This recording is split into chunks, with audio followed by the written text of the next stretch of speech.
Hello and welcome to Versus Live. I'm Ross Merriam. And I'm Corey Baumeister. And we've got Rob in the booth. Say hi, Rob. Hi, Rob. We'll be taking all of your questions, comments, concerns, and burns in the chat. Make sure to tag at Star City Games so you can see them and send his favorites over to us. Innistrad Crimson Vow has arrived, though I guess not technically released in paper. It has been released online. That's how this works now? I guess so, yeah. It's always online, gets it like a month and a half before release comes out, and then 3 weeks later, it's preview season. Do you remember when sets were released and the pre-release happened, and then it was released 2 weeks later, but it wasn't legal for another week after that, and it didn't get online until like 7 months later. Oh, yeah. Yeah, I remember that, and honestly, those were kind of the glory days. At least, I know you experienced this a bit, too, when we were just like playing Pro Tours and stuff, testing for Limited and stuff. That's where you could really actually gain an edge with a testing team.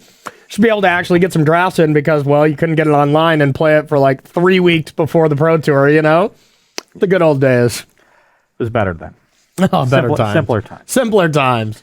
But we do have some results over the weekend, several large standard events, so that's what we're going to be focusing on today. Mm-hmm. There was the Hooglandia Open, there was a Crokies-led event, and there was a Red Bull Untapped International Stop tournament thing. I'm guessing you played it because you got the branding down. Well, I had to type it in the metadata for a bunch of deck lists. There you go. Yeah, I mean, saw the Red Bull event. I feel like they've been doing those just about every week.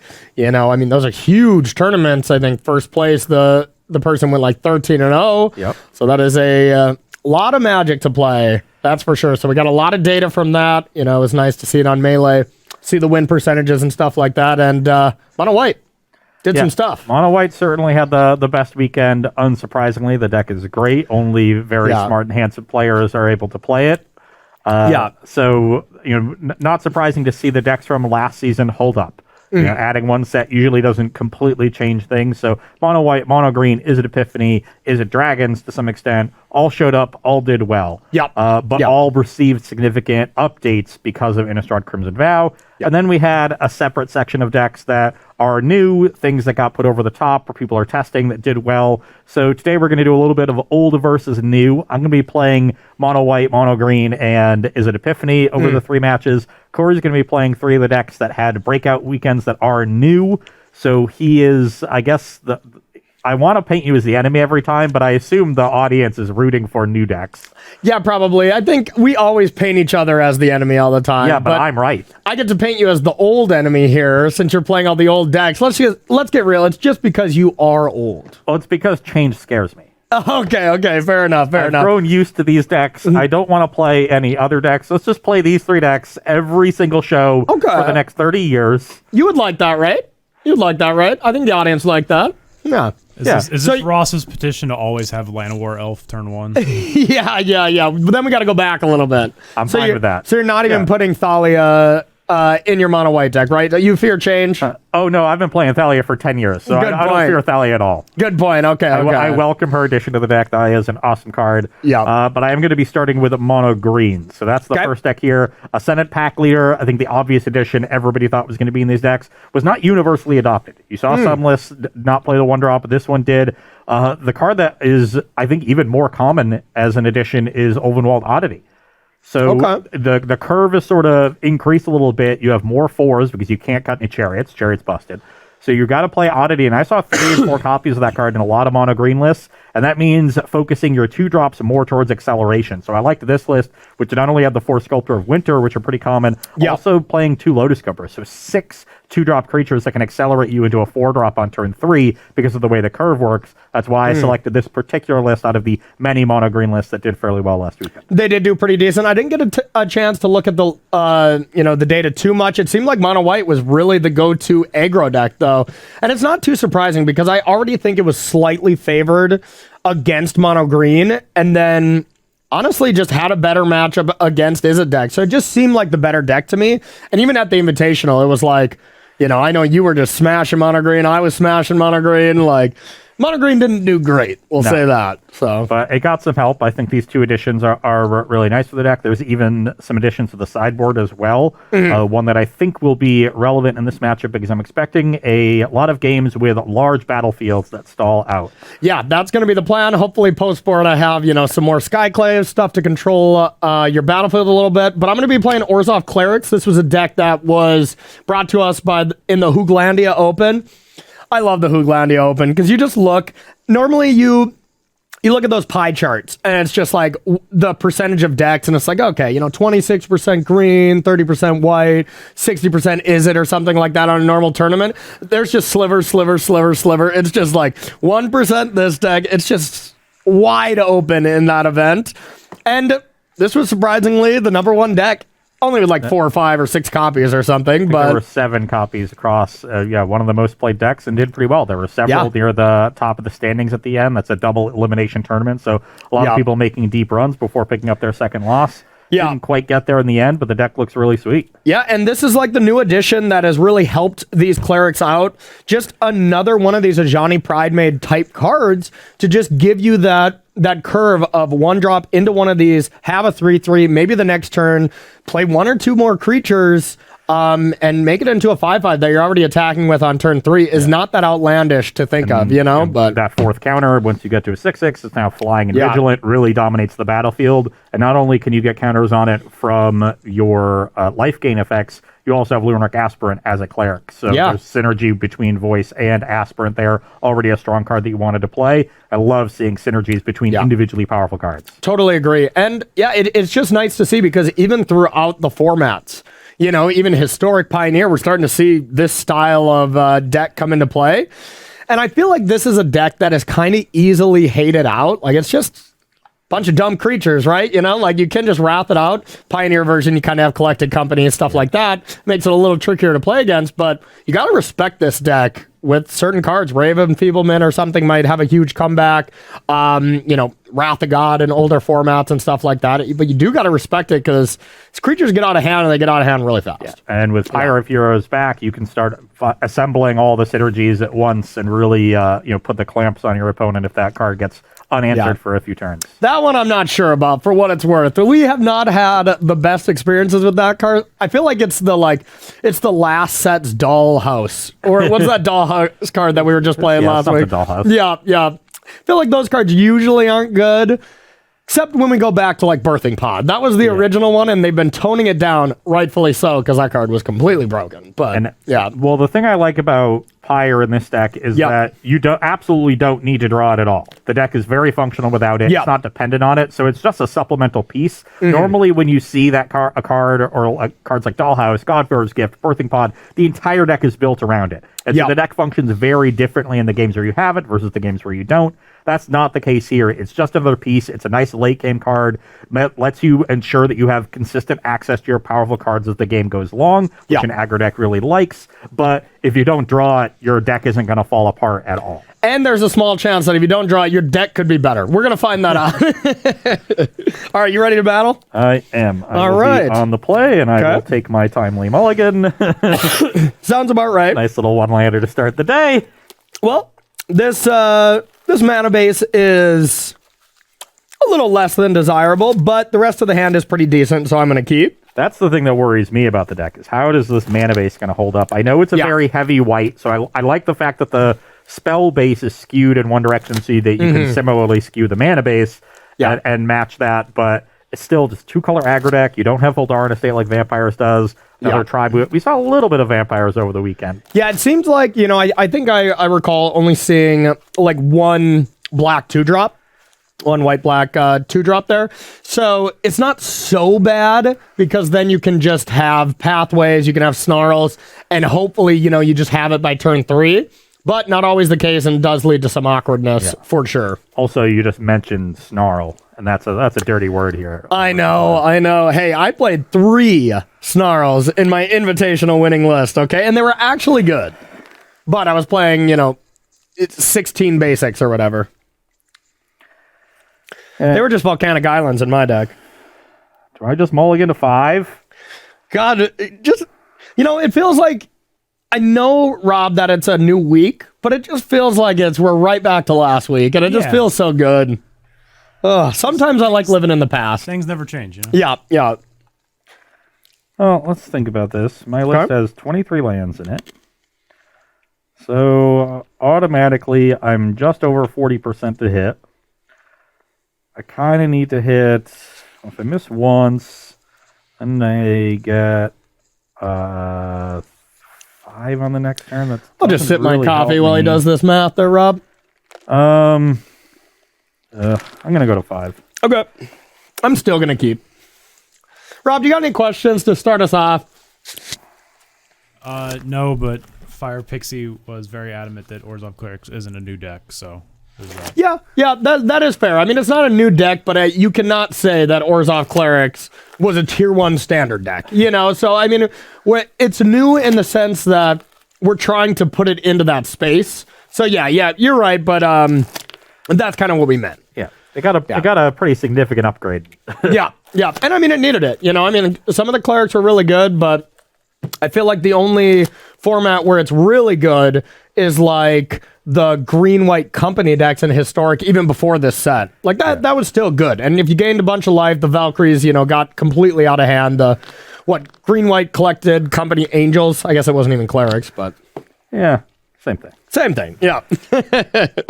Okay. Well, I have 2 lands, so that's a good start already. So it's a snap keep. Definitely got to put one of these 2 back. Don't need multiple copies. And then it's a question of whether or not I want to start on this or I want to have some interaction. And I think against the synergies that the Cleric deck provides, I need the interaction. So all right. Unfortunately, putting a 1-drop on the bottom. And I'll lead on a forest. Okay. Oh, just a beautiful draw for me here. So I'm going to go with my 0-1 drop, and I'll pass to you.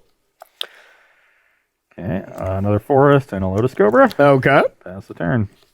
All right, that was a pretty good draw. I'm going to play a Hive. I have a Luminarch Aspirant. I'm going to put a counter here and give you the beatdowns. Puts me to 18. Pass to you. Play a land, get a mana. Okay. Play a Chariot. I don't like that. I don't enjoy Cleric. I don't enjoy Chariots. And I am going to offer the trade with the Cobra here. I think it's done its job. Yeah, I think I will just take that and go to 18. 18 all, pass the turn. Okay. All right, I have a Snarl, and I'm going to reveal this Plains. And now the question is, can I really do anything against this Chariot?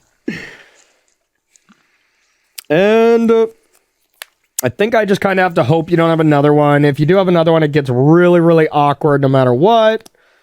Yeah,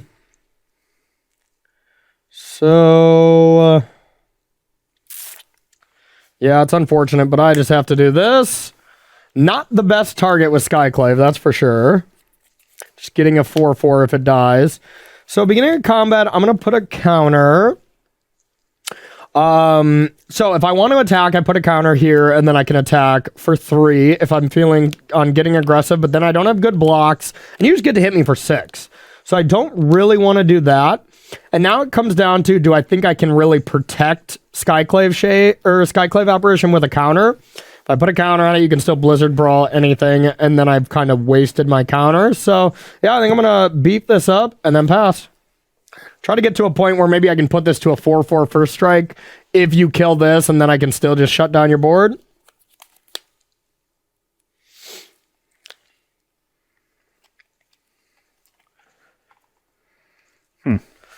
Yes. I hope you don't have another Chariot. I had one. It's currently on the bottom of my library. Oh. Would this hand have been better if it started on a pack leader and had a second Chariot here? I think it would have been pretty good, depending on if you have a land there, bud. Okay, then yes. Make it green. Yes, it would have. Absolutely.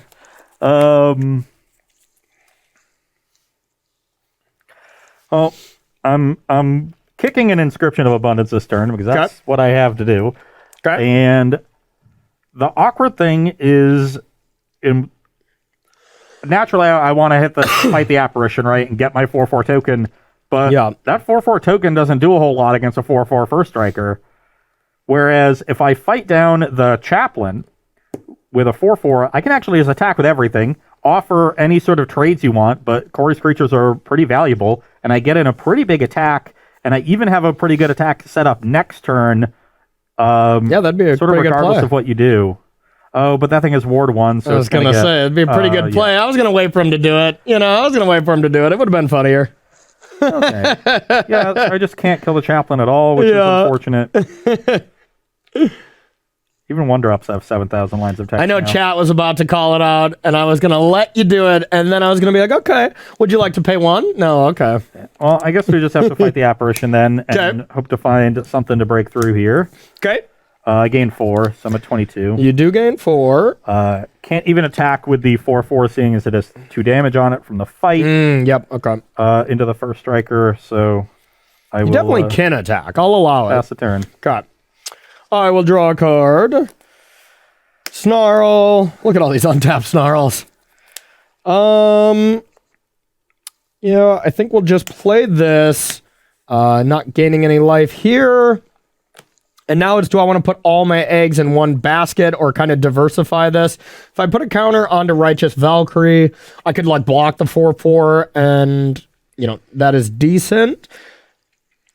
But if I put a counter here, then I can eat one of the 4/4s. You got 2 of them, so I think I should probably start by putting a counter here, and then I'll pass to you.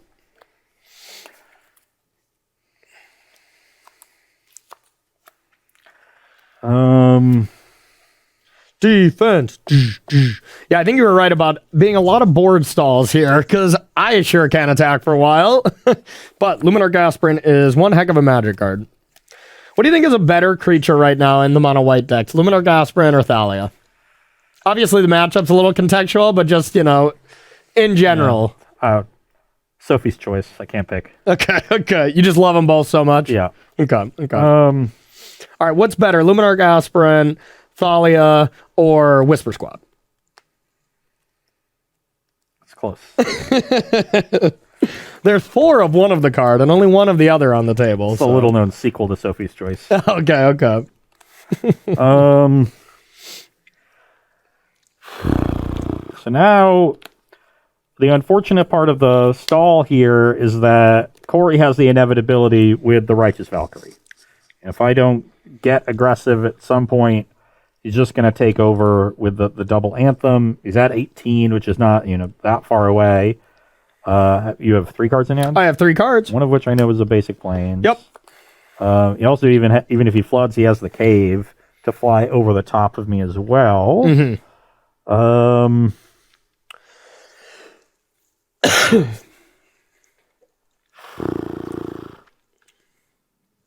Yeah, tough spot. I'll spoil land and pass. Okay. All untap, all draw. I considered sending the 4/4s in and throwing one away just to deal some damage, but that just doesn't seem worth it. It doesn't seem great, I agree. Okay, I'm going to play another Righteous Valkyrie and go to 22, tie game. And now I got this out of 4/4. I don't think I need to get that any larger. So we'll put a counter on this one. And actually, maybe I put it on the old one, attack, or the new one. Yeah, that's what I'm thinking, because this is a good enough blocker. If you have inscription, like land inscription, it's pretty reasonable that you would have a land in hand. Otherwise, you'd play a creature.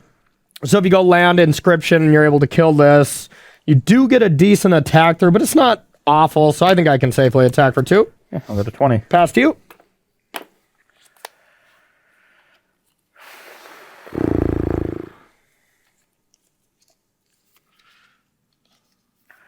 I'll play Gazandu Mammoth. All right. Pass the turn. Okay. Oh yeah, we get this land too. That's actually not too bad. I mean, if the deck's like basically mono white and you have some snarls, and we have the Sanctum, I think the mana base is actually fine for a black white deck. Because snarl is just so good, All right, I have a Spellbinder. I'm gonna gain 2. 24. What you got? I got a land. All right. Guess I was right. And I cannot gain enough life to just completely destroy you right now. But I would like to have another blocker for the Mammoth, so I'll put a counter here, and I'll just attack for 2. 18. Pass to you.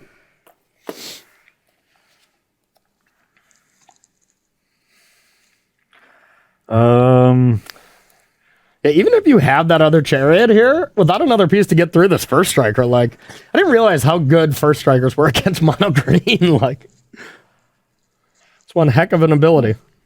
Well, I could have then just played second Chariot instead of Inscriptioning, and then used that to fight the Chaplain the next turn. Yeah, that's a good point. That would have been my line. But instead, it's going to be another land. I'll play the Haven that I just drew. Okay. Have no good attacks, and I'll pass the turn. All right, let's get an Angel or a Cleric, please. That counts. I'll gain 8. I'll go to 32. They all get +6/+6.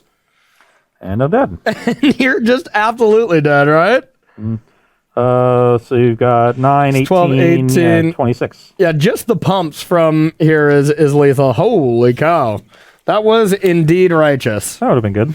Blizzard Brawl would have been a good start. I don't even know if it would have been enough at that point. No, if I didn't top deck that Righteous Valkyrie and I didn't gain life, then quite possibly. Because then you get in an attack, I don't want to block. And yeah, that'd be a little rough for you. But yep, that was the story of Mulligans, and Clerics get large. Yep. Okay, that was game 1. We're going to take a quick break here, get some sideboard set up, and finish out this first match between Mono Green Aggro and Orzhov Cleric. So far, so good for the newcomers. Don't go anywhere. All right, everybody, welcome back to Versus Live, where we are sideboarding in our matchup between Mono Green Aggro and Orzhov Clerics. On my side of things, a lot of these changes are predicated by my desire to help myself out in those board stalls. You saw Corey just take it over in game 1 with flyers and anthem effects, and I didn't really have the same kind of oomph there. So Averbrook Caretaker is the really big high end. Can't really interact with it. That is oomph. Yeah, lets me grow that my card battlefield could just be renamed oomph. Tajuru Blightblade, I think, is just going to be good because Corey's playing is generally just making lots of big creatures. So unlike I said in Pack Leader, which I'm cutting, Blightblade doesn't get blanked as the game goes along and those creatures get really big. Yeah. Inscription of Abundance, because I want removal to hit your Skyclave Apparitions. I want to hit your auras, your Righteous Valkyries. A lot of cards in your deck that really need to be killed. So I want all my removal. You don't have much removal, so I'm going to cut the one main deck, Snakeskin Veil. Ranger class is the one card I'm cutting that is kind of a late game card. The thing is, I've never been impressed by the third mode of this card in the mono green deck. Yeah. You actually don't have that high a density of creatures. The token usually isn't that relevant. Honestly, the best part of it is that second level, just being able to pump your creatures, but I want to have some... it's always been so good in those Gruul decks, or those kind of teamer style decks, that play Stormseeker, Goldspan, stuff like that, because all they have is Azeka's Chariots and then counter spells. So I totally agree. Rangers class is something that was just like in every green deck stock 4 of, then it went down again, and now it's back to a 4 of, but I agree with you. It's like it's never been that amazing, especially in a world of Fading Hope. It's like when people played that against me at the Invitational, and I just had a Fading Hope as my and only one island in play, I was just like, oh, thank you so much. I'm in this game now. And the issue is that you don't really have a lot of high end creatures. The high end in this deck has always been Chariot and Ren and 7. Now we have a couple Averbrook Caretakers. You can talk about Oddity being a good late game card because of the ability to transform it, but it's still not enough. I want to have some Outland Liberators in my deck to help answer Pyre of Heroes, even though Corey is trimming them, because that's another card that can take over the late game. So I think I need at least some answers for it, so those 2 drops get swapped in addition to the rest. Makes sense. Okay, so I am taking out a couple of Pyres. I think this is a very play-draw dependent card. If I'm on the play, I think I'll bring these back in if I lose this next game. Just being able to play a 2-drop, play a 3-drop, and then turn 4, play this, maybe sack the 2-drop, get an Elite Spellbinder or something like that. Seems pretty sweet. But on the draw, you can just run me over with a turn 3 Azeka's Chariot, and I'm just playing Pyre. It's like, okay, that's pretty laughable. Same with the Elite Spellbinder. Not amazing on the draw. If I can pick a Chariot out on the play, that's pretty decent. This is just a good card, but it doesn't do a great job blocking either. And I'm just bringing in a pile of removal. The one Crippling Fear, which should be very good. Naming Cleric, one-sided Wraths are always pretty insane in these aggro mirrors, Vanishing Burst being excellent since you're completely monocolored. Infernal Grasp wasn't great. You know, I think it's a necessary evil. I kind of wish there were just more Vanishing Verses, but obviously this card is not that good against, you know, other multicolored aggro decks. Not that there's a lot of those. And then bringing in one more Skyclave Apparitions to help out with creatures. Corey, you know, that sideboarding says that I think my late game is really good, and I just want to stop you as much as I can, get to that late game, and take over. Exactly. So I'm trying to, Corey's trying to make sure he blunts my early game aggression. I'm trying to go away from that a little bit and make sure I have better tools to play in the late game. Yeah. We'll see how that changes the dynamics here in the first Cyber games. It's an interesting dynamic, and I think the main thing is I am just praying that your 4 Azeka's Chariots are at the bottom half of your deck, because that card is still just so incredible against these white aggro decks.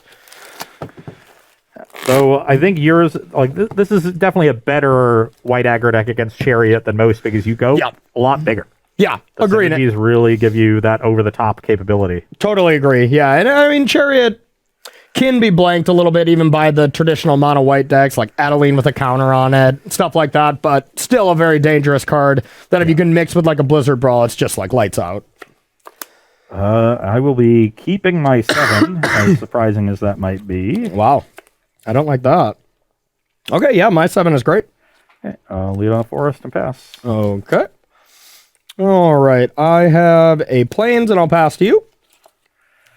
Ross, we did have a question about the last game. In hindsight, do you think that maybe killing the Aspirant with your Inscription should have been what you were looking at? Yeah, maybe I was supposed to kill the Aspirant. Yeah.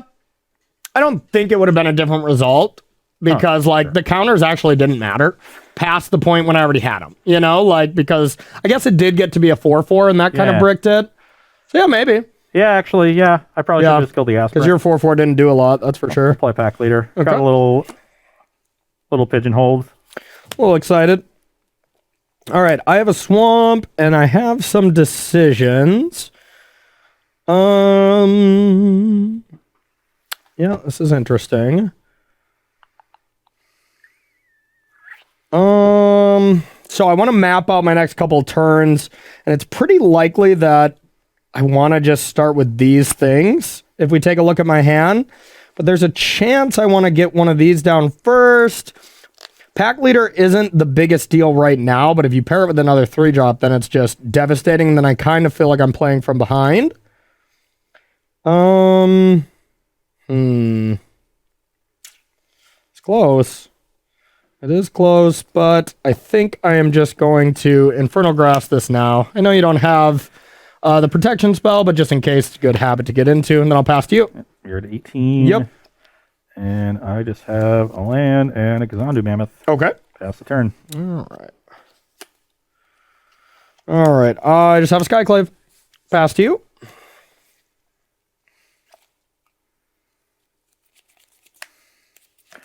I'll play Cobra. Okay. Play Forest, make a green, play Old Growth Troll. Okay. I think I like that because you probably would have charioted me if you had it. All right. Well, Old Growth Troll is going to do a little bit of beatdowns here, unfortunately. Not too much I can do about that now. So what is the best play I can make to, stop the damage or go a little wide on it? And I think it starts with Cleric of Lifespbound. And then I have another Cleric, so I'll gain a life. Go to 19, I get a counter on this. Yeah, it only triggers for the first time, but that is enough. And then I'll pass to you. 19 to 20. Yeah, I will attack with the Old Growth Troll. No good blocks for me. I will take 15. it. Yep. And I will play Werewolf Pack Leader and Sculptor of Winter. Okay. Pass the turn. And one card in hand, eh? That was a pretty good draw. I guess it wasn't that good. I'm not too interested in trying to play these two cards. So I think I will just...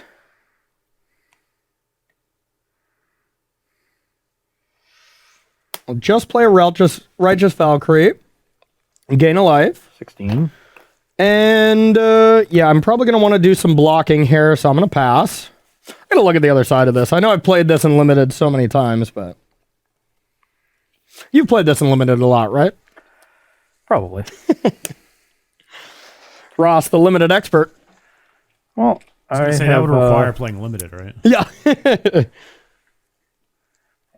If we want to compare Limited records at Pro Tours, I'm happy to do that. Oh, God.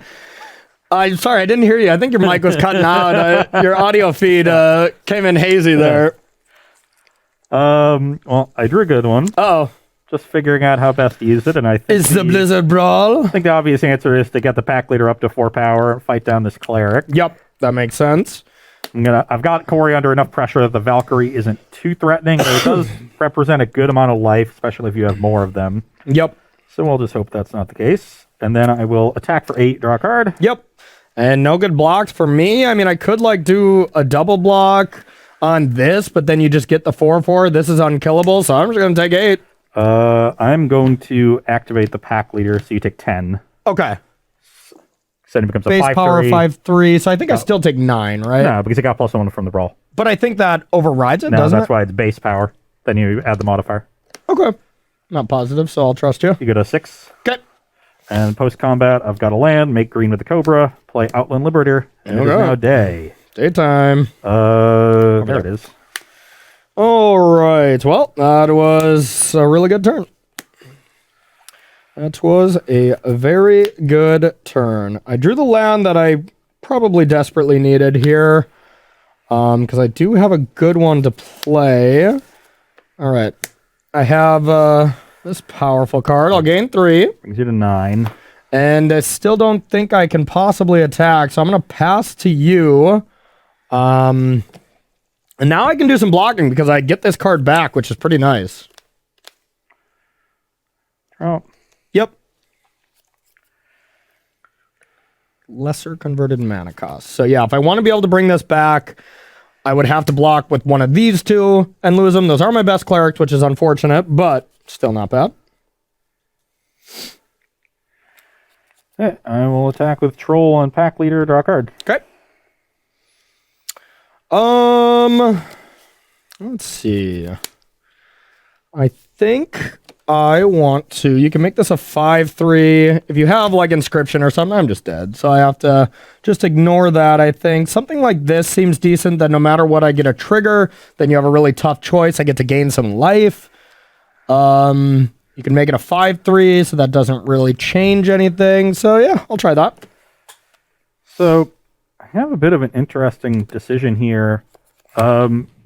Normally I would think you would just want to kill the aura. It's a pretty threatening card. Yeah. You're going to get the cleric back either way, but one of the more threatening aspects of this is just the life gain off the Righteous Valkyrie. Yeah, I'm hoping your interesting decision isn't like how to use your inscription, because that's not interesting in any way for me. That's quite unfun. Yeah, I think that would make things kind of easy. Yeah. But yeah, it's interesting because, yeah, if you kill this, I get to gain a life and immediately trigger this. And then this comes back as a 3/3, or I keep a life linker in play and can maybe attack. So yeah, I agree. That is interesting. Yeah, I don't know which one I want to keep more. Even knowing my hand, I truly don't know which one I want more. I think with the life link from the aura happening this turn, that I'm not set up to really close the game super quickly. Okay.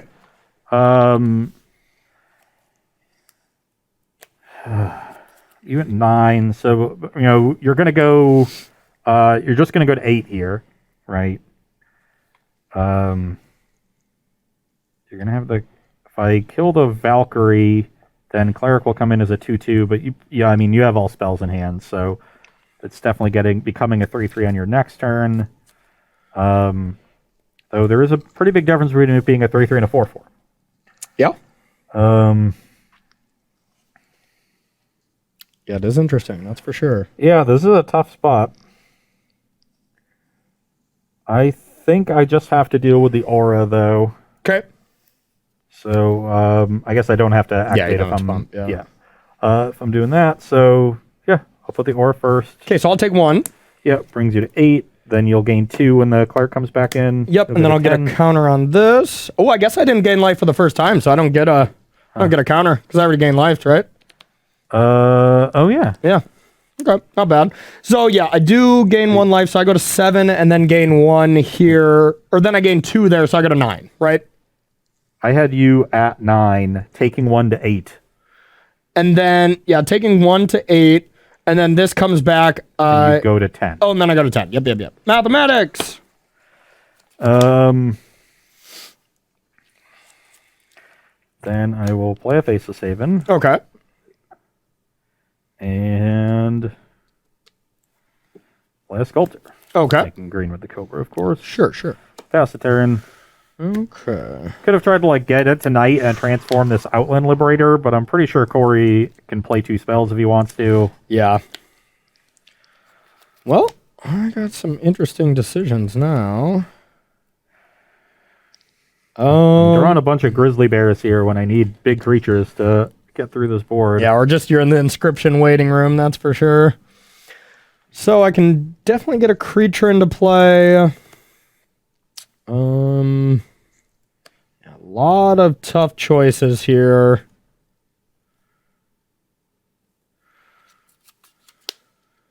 I think I probably just want to play a bunch of creatures here. All right. So I'm going to go with a Luminarch Aspirant, gain 1. Okay, so I guess I gain 2. Get a counter here. Yeah, so you're 12. Yep, 12 to 20. And then I will gain 2 more. 14. Don't get a counter there.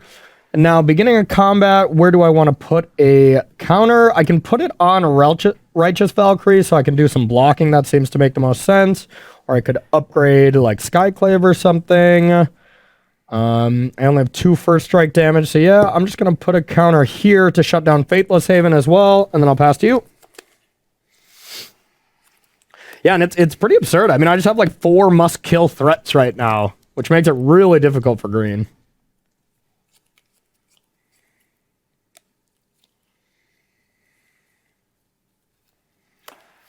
Yeah.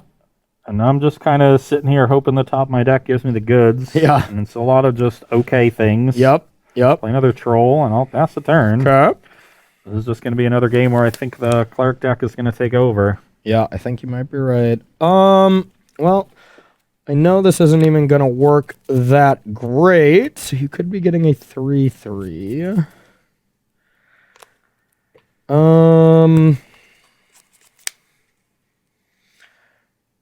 So I have a Pyre, and that's the interesting decision point here, because I'll likely only get 1 activation since you have this.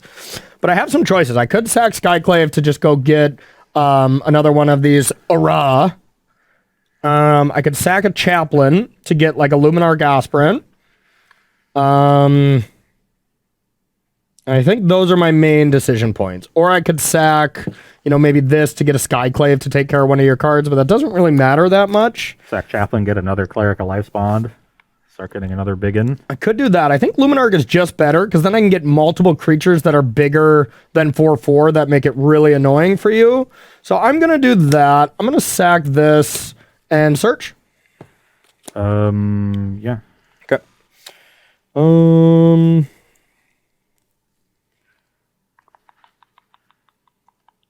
Guess I could get Voice.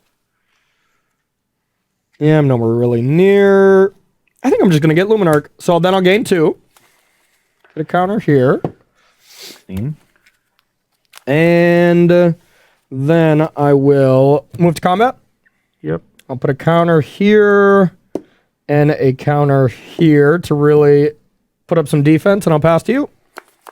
Okay, let's flow up the Pyre on the end step. Okay. Yeah, I can see Pyre being quite good if you don't have that Liberator. I just sack Skyclave, get another Ra, and just be getting kind of nuts.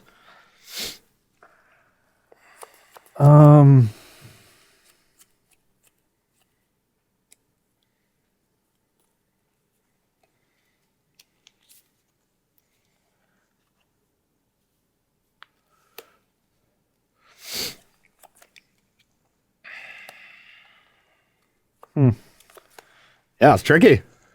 I don't envy your side of the battlefield.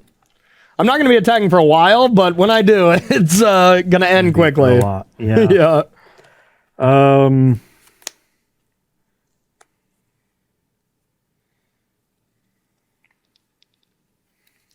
Got the brawl. Yeah, I drew a Blizzard Brawl. Pretty good. I don't really have a good target for it. Yeah. The 6/6 was, or putting an extra counter on that was a good idea in hindsight. Yeah, can't kill the Valkyrie. I don't actually think killing the Cleric at life spawn is that important. Yeah, this could be another one of situations like last game where it's just like, get rid of one of these. Aspirant. That's what I'm going to do. Okay. Fight with a troll. Still can't attack. He's got 6 toughness. Pass the turn. All I right. need to draw that 6-drop. Okay. All right, I will play a voice. I will gain a life, so I get a counter here. And I gain 4, right? Gain It's 3. a 2/2. Oh, this is just 1 life. Okay, Yeah. yep. So So I you got got a 17. Was that 14? You were at 16. You gained 2 last Okay. turn off of the when you pired into the second half. This deck's so much easier to do online. It just keeps track of that life link for you. Okay, so yeah, I'll do that, and then I'll gain 2 more. Then I'll get a counter on this. And I'll go to 21. Now we're already pretty close to back. Gain life, put a counter on it.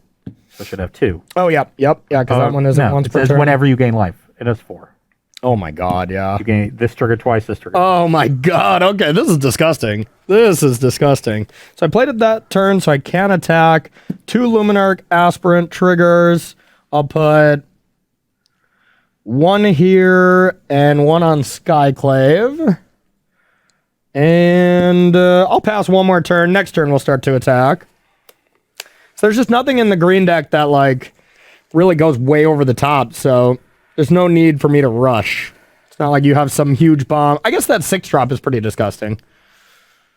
Yep. Put some counters on your stuff, kind of play the Luminarch Aspirant game. Yeah, it's like, A laughably not good enough Azeka's Chariot. Yep. Pass the turn. Okay. All right, well, that's probably game. I'll gain 5 life. Puts you to 26. Yeah, oh, so close. This gets 2 more counters. Yep. This gets a counter. Yep. So I'll for sure attack, and then I guess beginning of combat, I'll put 2 counters here to protect that as well, and then I'll just attack with this. I go to 12. All right, pass to you. And now just the returned creature from the graveyard will be lethal next turn. Yeah. Oh. And I played the wrong side of this, but even had a crippling fear. You know, I was leveling up this to make sure it was just a wrath on your side, but it wouldn't have even been that good. It's too many must-kill creatures. Yeah, Gotta kill Aspirant, gotta kill Valkyrie, gotta kill Cleric Life Spawn, gotta kill Voice of the Blast, wanna kill Skyclave Apparition. You just can't kill all of them. And that's the thing is, like, you can't kill them all. So I think, like, you know, the mono green matchup is probably pretty good for this deck. And then you think about the Izzet matchup. And the one thing that the Izzet deck can do, it can go over the top, of course, and it can have some Cinderclasms and some spot removal, which is good. But you never really deal damage to this deck from the Izzet side. So those Valkyries can just get out of hand so quickly. And you don't really have a Wrath effect. You know, you just got to, like, Fading Hope them, divide by 0. That's not a great game plan against them. So maybe Clerics is knocking on the tier 1 door to compete with the 3 decks you brought today. Yeah. I mean, if you get to 27, at that point, none of the Wraths even do anything. Yeah, Right? You got nothing. a 6 toughness Valkyrie that survives Burn Down the House. It survives Battle, Frost and Fire. It survives Cinderclasm. So unless they're like galvanically iterating the Burn Down the House. Yeah, for a double Wrath. And I didn't even see any Burn Down the Houses. You know, I saw one list that did well in the Red Bull event, and it was just my exact 75 from the Invitational, minus 1 card in the main for the 7-drop, and then minus 1 Behold in the sideboard for another one of the 7-drops, the Horror. Yeah. And I was like, nice. Yes, that deck's surviving. But, I mean, it makes sense. Battle of Frost and Fire is really good against just kind of week 1 aggro decks, you know, because people are just playing aggro decks. Guess people should have played more of them last weekend. Yeah. The aggro decks definitely ruled the day. I mean, don't get me wrong, and it was a great player. It was Remy 48, yep. So, and he still lost to a white deck in the top 4, so, which I did not love that matchup. I got destroyed by it many, many times. All right, we got time for a pity game.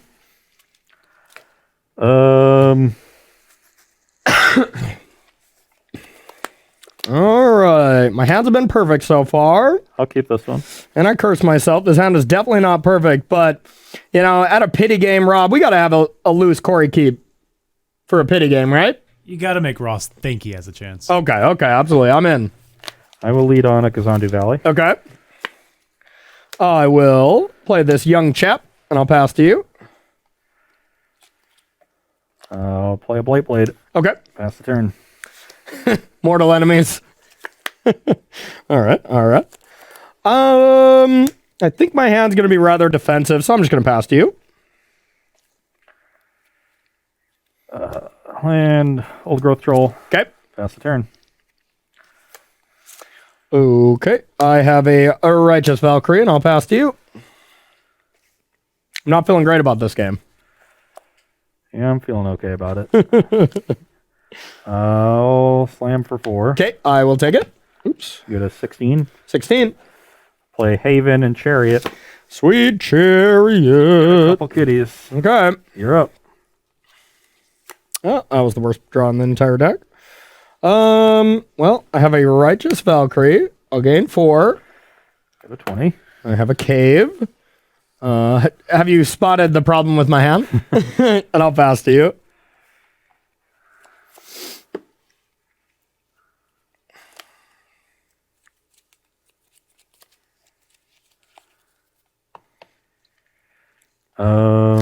My hand was very good if I drew a black source on turn 2. Like, very good. Let's screw Chariot. Okay. Get in with the 4/4s, make another cat. Okay. So I'm put in the predicament where I have to ask myself, does it matter if you have an inscription? Like, could I win the game if I don't block anyways? And I think we're getting to the point where I don't know if I could. And then if you have inscription, the game ends on the spot. But I don't know if I have the luxury to just let you keep crewing Chariot here and take 8. But with that being said, if I have the right draw next turn, I can probably do something and affect the battlefield a little bit more and protect this double block a little bit. So with that being the case, I think could also just chump block with Chaplain. It's not like it's doing much here, and then I have the ability to just return it as a 2/1 first striker. Obviously, that's not great. Not gaining too much life. I'm going to take 8. Or no blocks. Go to 12. Okay. I'm just going to do this now. I did have the inscription. Well, at least it was a good no block. In the interest of diversifying, I'm going to put counters on this cat. Okay. And I'll fight with an Old Growth Troll, kill a Valkyrie. Okay. I gain 4. Go to 24. Didn't want to get in 2 more damage with that? No, I would rather diversify my threats. Makes sense. Pass Okay. turn. Ooh. Okay. Well, not great, but at least I have a blocker that's going to be big enough. So I'll gain 1, and I'll play this chap. I'll gain another. So I gain 2. 14. Go to 14. I'll put a counter here to be able to chump block or, not just throw away a creature to a block, and then I'll pass to you. What's the black-white filter land called?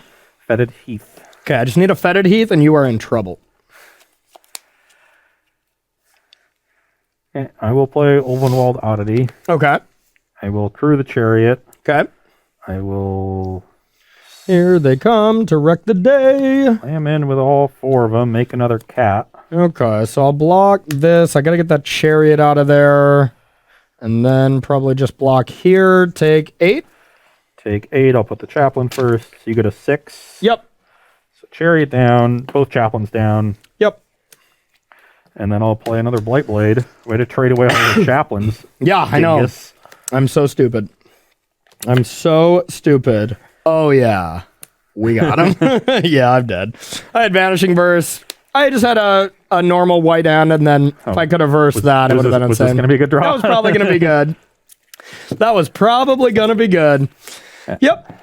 Yeah, you can see if you just get that snowball effect, those are the games Chariot's good. When I don't have my feet set, missing a 2-drop, with only keeping a 2-drop with a Vanishing Verse, that's the games you can really pull ahead. Yeah, that's for sure. It certainly seemed like I needed to be the aggressor. Maybe I need to sideboard differently and keep in all of my aggression and just try to get ahead early, but all those 2/2s and things just weren't doing a whole lot when I was drawing them later. So I think for sure the Death Toucher was wrong, because the way the game's played out, I'm just amassing my I'm not attacking you with ground creatures. I'm amassing my battlefield until I just go way over the top. So they looked kind of sad, Well, I'm just thinking that all my removal is fight based. So if you get a creature that's out of range, that's a good point. That's a way for me to actually answer it. That's it. Oh, that is a good point. Blizzard Brawl with that is kind of a cute combo. Yeah. Okay. It's less about playing defensively because I'm the aggressor in the matchup and more about turning on my removal. Yeah, and you don't have like the Tangled Traps or anything anymore. Is that not a mono green sideboard card anymore? I think I had a couple, but you don't have that many flyers, do you? And just Righteous Valkyrie, but maybe I'm just supposed to have all my removal in because it's so like I did note that I really needed to deal with things. Yeah, and it kills artifacts too. Maybe these should just be in instead of Outlander. Yep, I think that's what you should have done. That makes sense. Yep. Anyways, pretty sweet games. Took that one down. What do you got for the next round? This one is going to be a little mono white aggro, my favorite deck of the trio I'll be playing today against a unfortunately named Esper control deck of yours. Yeah, we have some pathways that flip into the white side, but for the most part, it's a mirror control deck. And honestly, not even really control. It is a little bit more proactive. We have a Graven Trespasser, which is a card that I think is just phenomenal, and I'm glad that it's starting to catch on a little bit more. Not much graveyard stuff going on, if any, except with Galvanic Iteration stuff. And even some of those decks are going away from that and just playing the 7/8 horror. I forget the name. I know Seth just played 4 of those, didn't play any Alrund's Epiphanies, and it just seems wrong to me. Like, that doesn't seem like a 4-of card, but I don't argue with Seth Manfield too often, so. Yeah. So we are going to take a 5-minute break, get that second match set up for y'all, and see if the old guard can come back here and tie it up, because so far, Cleric's holding up the banner for the newcomers. Don't go anywhere. That was sweet.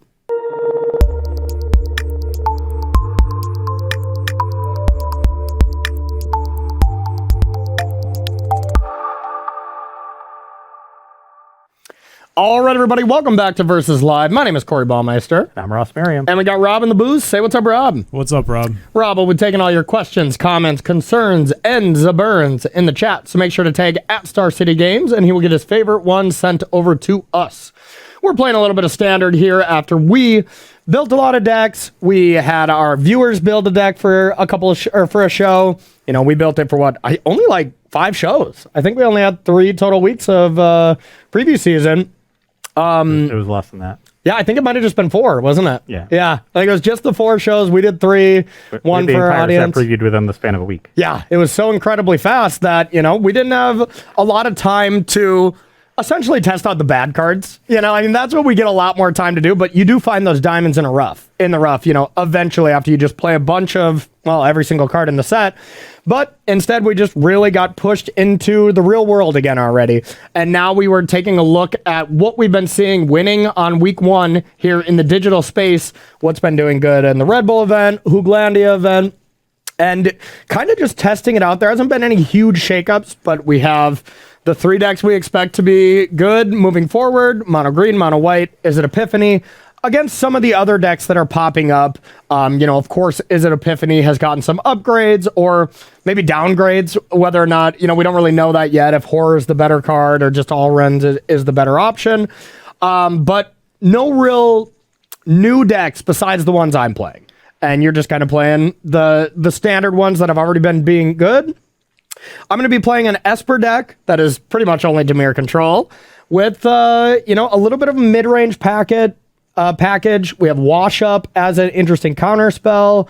We have the new Wrath that is extremely expensive, especially against the Thalia deck. But, being able to hit 2-drops could be relevant, but you do have some 3-drops, which is a problem as well. Yeah, but you got plenty of sweepers in the deck. You got 3 copies of that, 3 copies of the Meathook Massacre. So the Massacres are going to be nice. Yeah, you came prepared to beat aggressive decks. The deck did very well. So we'll see what you can do against the premier aggressive deck in the format, and that is mono white with Thalia being the major addition, but also upgrades in the 1-mana slot. We saw the 1/2 with training in a lot of different lists. Card that I think is quite good. Just so like 1 counter on it, and being a 2/3 is solid, and it's pretty easy to get 1, maybe 2 counters on it over the course of a game.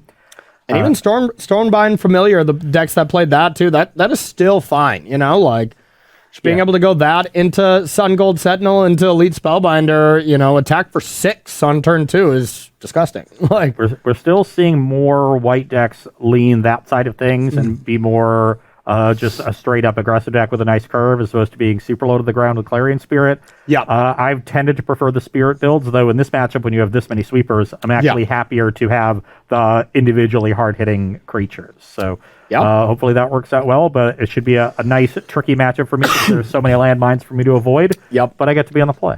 Yeah, I mean, you get to be on the play every match here on Versus Live, at least for the last couple weeks. Yeah, Clarion Spirit I do think was a lot better for like the Invitational because there were no sweepers. Yeah. You know, like now we're starting to see Meat Hook Massacre was not a card that was being played at all. I guess you ran into it against the guy that I beat in the finals, right? Or that was just a bunch of blood on the snows? Yeah, it was blood on the snow. Okay. All right. I think this is a keep. It is not great. Not great as well for me as well, but I think mine is a keep as well. Okay, I'll play a Plains Best. Okay. I'll play a Hall and I'll pass to you. Now I have a Thalia. And I'm dead. Yep, that resolves. Okay, I will play another Hall and I'll pass to you. Attack for 2. I've not had the great joy of playing against Thalia yet. It's a great honor. Why don't we keep taxing you with a Spellbinder? Oh, God. Well, I think I know what you're going to take. So I think it's pretty easy to take the Infernal Grasp here and make that cost 5, seeing as it's the only spell you can cast next turn. Yep, that was definitely what I wanted to cast, so you're a jerk. Good top deck. I know you drew that one. All right, I will play a land and I'll pass to you. Yeah, the one Thalia here has just completely changed the game. I could have went removal spell on 2, removal spell on 3, and just wiped your board if it wasn't for Thalia's ability. Attack for 5. I'll take it. 13. 13. And then I will play Redain. Okay. Actually, this is mana value, right? Yep. So you can sack either Elite Spellbinder or Redain. Yeah, let's just play one of these Skyclave Apparitions and have that to sack to the Soul Shatter. Did you happen to cast that from, like, you know, a special zone of some kind that I'm unaware of? Nope. That was just from your hand? Yep. Oh, that's unfortunate. Okay, then I guess that resolves. All right.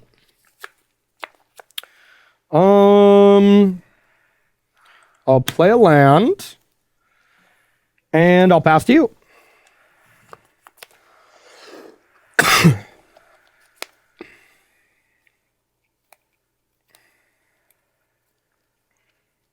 Okay, I will play Luminarch Aspirant.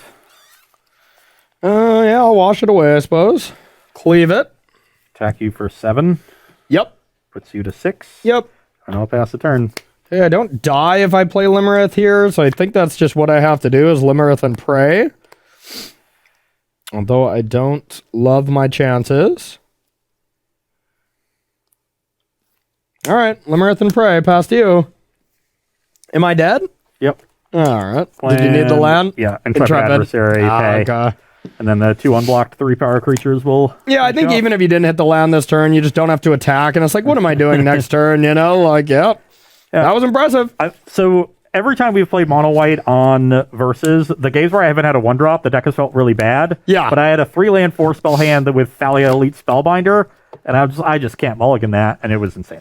No, I think that's completely fine. Yeah. Like, I think the mono white deck on the play is already extremely good, and if you have a 1-drop, it's just unbeatable. Like, unbeatable is obviously a little, a little much, but it has to be the best deck on the play in Standard right now. Like, on the draw, I think it gets significantly worse. You know, I think when Izzet's on the play in this matchup, it's just probably whoever's on the play is favored. But when White's on the play, it's favored by so much. It's just such a good deck. I truly still think Mono White is the best deck, and it proved it with the numbers in the Red Bull event too. Like the win percentage was pretty strong with Mono White. I think for a while now we've seen the Izzet decks really think the mirror is their number one priority, and they've got to refocus and say, you know what, I think Mono White's my number one priority. Yep, I think right now if I would be building an Izzet deck, which I think I am going to do throughout this week, on stream and stuff, but I think if I'm building an Izzet deck, I'm prioritizing my game 1 to kill a lot of creatures. 4 Spikefield Hazards. 4 Spikefield Hazard, maybe like 2 Juaris, like 3 or 4 Thundering Rebukes, or maybe a bunch of Demon Bolts. I don't know which kind of spread, but, Battle of Frost and Fire for sure. That card still seems great right now. And, I think you have to approach that instead of playing a bunch of counterspells main. Yep. I agree. Got to respect Mono White. It's a very good deck. So that's going to do it for game 1. Blink and you missed it. We are going to head to the sideboard and see if I can, do anything. Don't go anywhere. Cast a spell. Cast a spell would be nice. Don't go anywhere. We'll be right back. All right, everybody. Welcome back to sideboarding here on Versus Live from between Esper Midrange and Mono White Aggro. From my end, bringing in Vanishing Verse and Soul Shatters. I wish I had one more card to be able to take out the other Wash Away. I guess I could, just bring in like a Cyclone Summoner, just another big effect to have you pick up all your stuff, but I don't think it's worth it. On the play, 3 mana counter spell is not awful. It does kill or counter your Adelines, counter your Elite Spellbinders. Not the worst, not my favorite, but just to bring in these 3, just a product of wanting to get these out of my deck, really. Yeah, pretty easy sideboarding on my side as well. Paladin class is the anthem of choice against control decks because of that static. Getting some more powerful threats in the deck with Adeline, more disruptions with Raidane. Apparition is pretty good just because you have a good amount of targets for it with Graveyard Trespasser, Sword, the Mirthless, and Nighthawk Scavenger. So that's going to be my removal spell of choice. Going to get all the Cathars and Portable Hulls out, seeing as they don't have great targets. Because you can just so easily remove the Cathar. I am a little vulnerable to Imrith as a result of this, but it's really hard to Brutal Cathar and Imrith anyway with the Ward 4. So very true. Wish I had like Valorous stance, though that would be awkward against Soul Shatter and Vanishing Verse. So still not the best. Needed to cut one more card to fit everything I wanted to bring into the deck, and Intrepid Adversary is certainly the most cuttable. You have a ton of sweepers. You're not going to get a lot of value out of the Anthem effect. We are already replacing it with a bunch of Paladin classes. So, if I could get more adversaries out of my deck for more disruptive cards, I would, but I just don't think Curse of Silence is good enough against a deck with such varied... No, you could have ended the sentence there, because Curse of Silence is not good enough. If you only had one of those sweepers, if you had either Mayhook Massacre or whatever the new one is, I think Curse of Silence would be okay in small numbers. In small numbers, I had one in my sideboard. I never wanted to direct you in a game, but 1 was fine. It was another 1-drop, in matches where I was usually cutting some number of one mana creatures to make my deck more powerful. Yeah. That card, it's annoyed me as an Izzet player a couple of times. Like, there's been a couple of times when they just name a card that I never draw, and it's just a laughable piece of cardboard where if it was just a 1-mana 1/1, they would have won the game. I think 1 is the perfect number. I think you're absolutely right.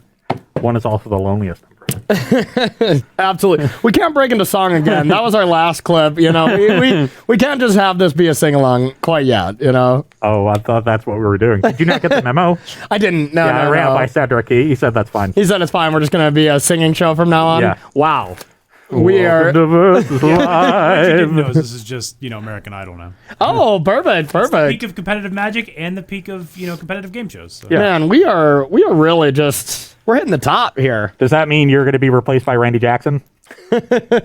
I'd be okay with that. Nobody replaces Randy Jackson. He's been on that show forever. I think he's the only one not on the show anymore. Oh, really? Yeah, hasn't been for several years. I watched the first 10 seasons. I actually really like that show. I believe the current hosts are Luke Bryan, Katy Perry, and Lionel Richie. Yep. You are absolutely right. Current judges. Those names. Yeah. All right, Rob, you got any questions for us? Got to practice for trivia later. Oh, my. Makes sense. Did have a question about what you think about mono red aggro right now as another option.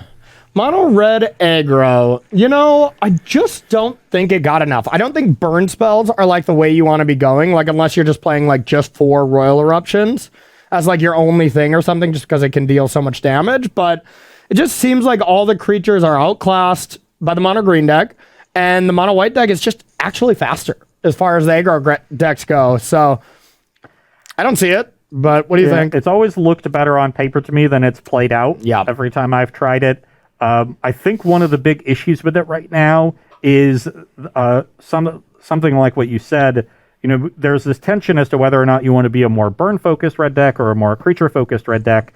And some of the best creatures that you have available to you in Bloodthirsty Adversary, in Thermo Alchemist, Flame Channeler, those three in particular, play really well when you're burn heavy. Yep. And the burn spells just aren't good. They're not good enough. So it's hard to play those cards in your deck because you need to play enough burn spells to make them relevant. Yep. And I've been trying to find a right balance, and I've been massaging the numbers a little bit, trying to play like some number of Bloodthirsty Adversaries and some number of burn spells, but just find the right numbers so you don't draw too many of either side or too many bad adversaries. But it really, it just hasn't really worked out well. And I'm kind of thinking now I want to be not burn focused at all and just main deck something like Thundering Rebuke so you can actually kill Adelines and trolls and all these giant creatures. Yeah.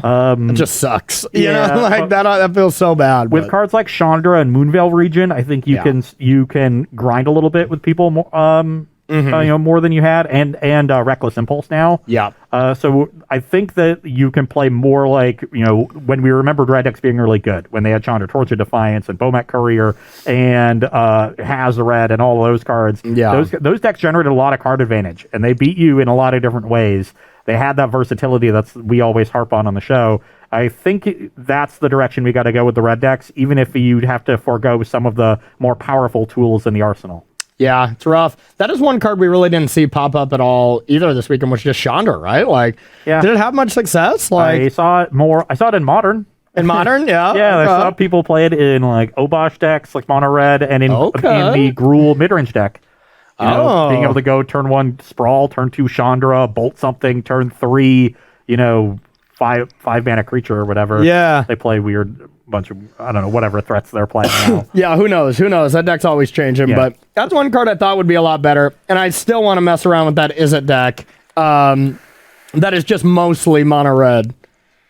Well, this hand is, I think I'll be joining you. Yeah. This hand is incredibly awkward. Sending back another one-lander. And I mean, this hand can get black mana if you play a Faithless Haven right away, but otherwise it is an awful hand. Oh no. Just kidding, I keep. Just kidding. All right, Rob, you got another question for us? By any chance? Yeah, someone here, I don't know if you've seen a Jund Treasures list. Yeah. They were wondering, they say it just feels a little too slow, but its perfect draw is great. Any other thoughts on it beyond that? Yeah, so it's just basically like Gruul aggro, but it plays Gavany Township, plays a little bit better removal, it plays Emerstone Predator. Plays Kalane. Yeah, I think that deck is really tough from the Izzet Epiphany side. I played so much Izzet last season, and that was one of the deck I actually struggled with, but I just can't imagine it having a good mono white matchup. I bet it's okay against mono green, but it just plays too clunky of removal spells, and the threats are just they don't line up against Skyclave Apparition at all, and just the hyper aggressiveness of the mono white deck I think would just eat that deck alive. But otherwise, I think it's a pretty good deck. Yeah, if you look at the numbers from last weekend, it actually put up pretty good stats. Did it? The frame rate was reasonable. It's a small sample, so your conclusions don't have very high confidence. But if you look down, past the top 3 or 4 decks, it was one of the best performing of those sort of tier 2 archetypes. And I think part of the reason is it does have a really powerful high-end draw. Its good draws look really, really awesome. And it curves out beautifully and gets that acceleration with the treasures. Yeah. And its mana certainly gets better with the printing of the Golgari Slow Land, and you just have more options as to how to distribute the mana base, and that's always a difficult thing for a 3-color deck. Yeah, I think that deck has some potential because it has a lot of power and it has a lot of versatility in how it can be built. Yeah, there's just such a deep well of cards that you could potentially play. So that to me is one of those decks that could potentially break out in the next couple weeks if somebody finds the right build of it, or if, like you said, the metagame turns. If everybody starts hating on mono white, which was the best deck from this weekend, and you start to see white get suppressed, then this is a deck that could then jump in and take advantage. And it's another deck that could suppress white in a sense that if you just play just go over the top for Meat Hook Massacre. Main deck Meat Hooks. Yeah, I mean, like, you got to skew your mana base a bit. That makes it a little awkward, but, the mana base is not bad. You have 3 slow lands. And 3 pathways. And then you have 3 pathways. You could even play Dig Up in that deck if you wanted to. Yeah, it's not bad. So I think that deck has potential. I think you're exactly right. Like, you could do a lot of really good things with that. And the treasures help fix your mana as well. So yeah, and you get to play. The nice thing you get to play is you get to play just Reckless Stormseeker, which is so good against the Izzet deck, maybe the best card in Standard. And if you can fit in Meat Hook Massacre, which is the best card against aggro decks, I do think Stormseeker stock is going to drop a little now that the Izzet decks have a Braid. There's just a really good main deck removal spell that cleanly answers it. But I mean, to be fair, I do you play a Braid over like Thundering Rebuke? Because there's not that many artifacts that you really care about. The lists right? were split over the weekend. There's Chariot. All the Izzet decks seem to have Celestis these days, especially ones that are trying to get Hullbreaker Horror. That's true. I do think you're going to see like 2 Braids pretty commonly in all these Izzet lists. Probably just replacing Prismari Command. Prismari Command was awful for me all weekend. That card was so bad. Oh, I hated it. Okay, I will keep this. Not much better, don't get me wrong, but I think it is a keep. Can't keep this in. It's too slow on the draw. Okay. Just 3 lands, 4 3-drops. Yeah, that probably doesn't get there. Another 3-drop. There we go, right on time. I would have kept that. I would have kept that for sure. Now, what do I want to bottom? I think I need all my lands. So I think it is between... God, it's brutal because I have 2 uncastable cards, but they're both pretty good. Give me a few turns. I'll make more of them uncastable. Yeah, that's really true. Really true. Yeah, I got to take into account Thalia as well. I mean, if you're mulliganing, you're probably going to try to keep 2 lands Thalia against this deck, so I gotta definitely keep that in mind. So I think I've narrowed it down to one of these 2. And I think I'm going to put this at the bottom. It feels wrong, but we're going to try it. See if I can get a playable hand. I'd prefer if you didn't.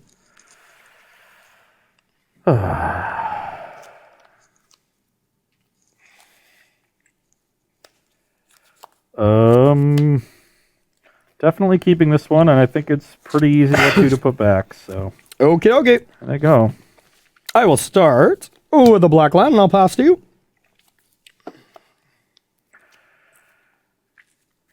I will play Usher the Fallen. Okay, done. Yep. Not a bad draw. We need a little help, but I'm just going to play Field of Ruin, and I'll pass to you. Play a land and decline attack. Well, I think if you had Luminarch, you would have played it. Could be Thalia, and then that's also bad for me, so I'll just grasp this.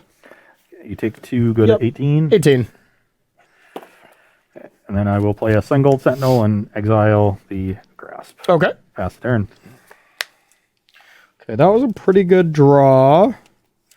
I will play this land, and I'll play Graveyard Trespasser, and I'll exile your creature.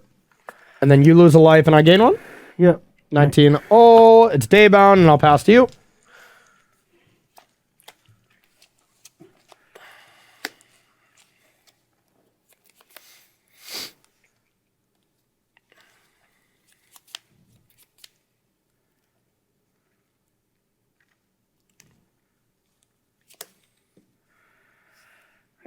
I will play an Aspirant. Okay. I put the counter on Aspirant itself, though, so I don't give you an easy trade here. Okay. Still a trade, so I get to attack.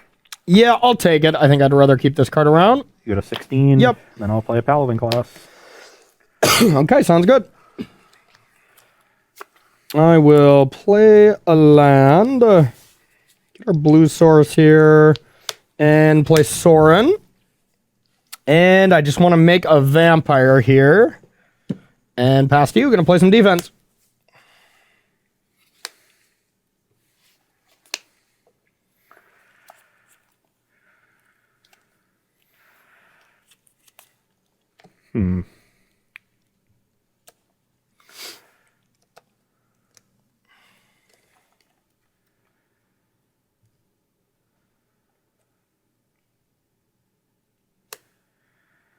Play Haven. Activate the class. Okay. Class is in session. Where do I want the counter to go? Yeah, it's pretty interesting. They both have 3 toughness, so one of them is going to get out of range of trespass for single blocking. Yep. Um, So yeah, basically Ross is setting up a turn where he can say, all right, you want to lose both your creatures, I get to keep one, or lose your Sorin, which I kind of figured you would do. so make the awkward thing is making the Aspirant a 4/4 doesn't make the double block bad. So I think I've got to put a counter on the Sentinel. Okay. And that way I have a 3/3 and a 5/4. Yep. Yeah, and I will send both at Sorin. All right. I'll block here and I'll block here. I want to keep Sorin around, so I'll gain 2. Life right? lifelink on Yeah. the Vampire. Sure. So it brings you to 18. 18. And then I'll pass the turn. All right, that was good for me. I'll tick up the top card. I'll reveal. Now I'll play this land and pass to you.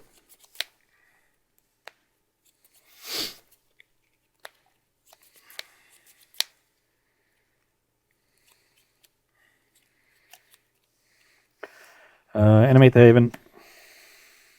Okay. Declare attacks. Sure. Send both at Sorin. All right. I was hoping you wouldn't have done that. You're a jerk. I'll exile the trespass. Sure. Yeah, since I can't keep it alive, I'm just going to play a Memory Deluge. Yep. 1, 2, 3, a 4. Why are we paying 5 mana for that? Don't I have to, yeah, right? Paladins. Yeah. So you look at 5.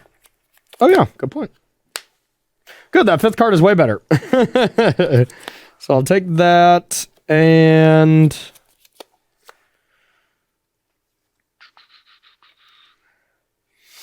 probably just want a land here. I guess I want a white source. Okay, so we're going to take these 2 cards, put these on the bottom. Happy to be answering the Sorin after it only replaced itself. I guess you gain 2 life and replace itself. Yeah. No, Sorin was still great for me there, that's for sure. Definitely bought yourself some time. Post-combat, I've got a land and a Thalia. And a Thalia, okay. Pass the turn. All right. Pretty good. Pretty good 5-card hand. Pretty good 5-card hand. I've been using my mana basically every turn. All right, I will Field of Ruin your card and then Wrath you. That'll be nice. Yeah. And I'll get a Swamp. I think that's fine. Or wait a minute. Should have 1 mana untapped, right? No, because Thalia.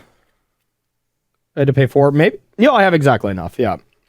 So I have Field of Ruin. Oh, yeah. 2 and 4. Field of Ruin. Get the 1 land on tap. Pay 4 for the Wrath.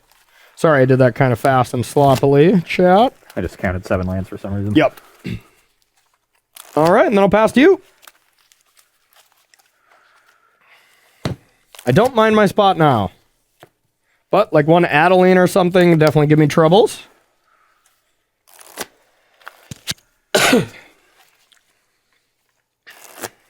Should be nighttime. Oh, no, you played a spell last turn. I didn't 2 turns ago, though. The turn you traded to protect the Sorin, right? I just activated Paladin class and passed.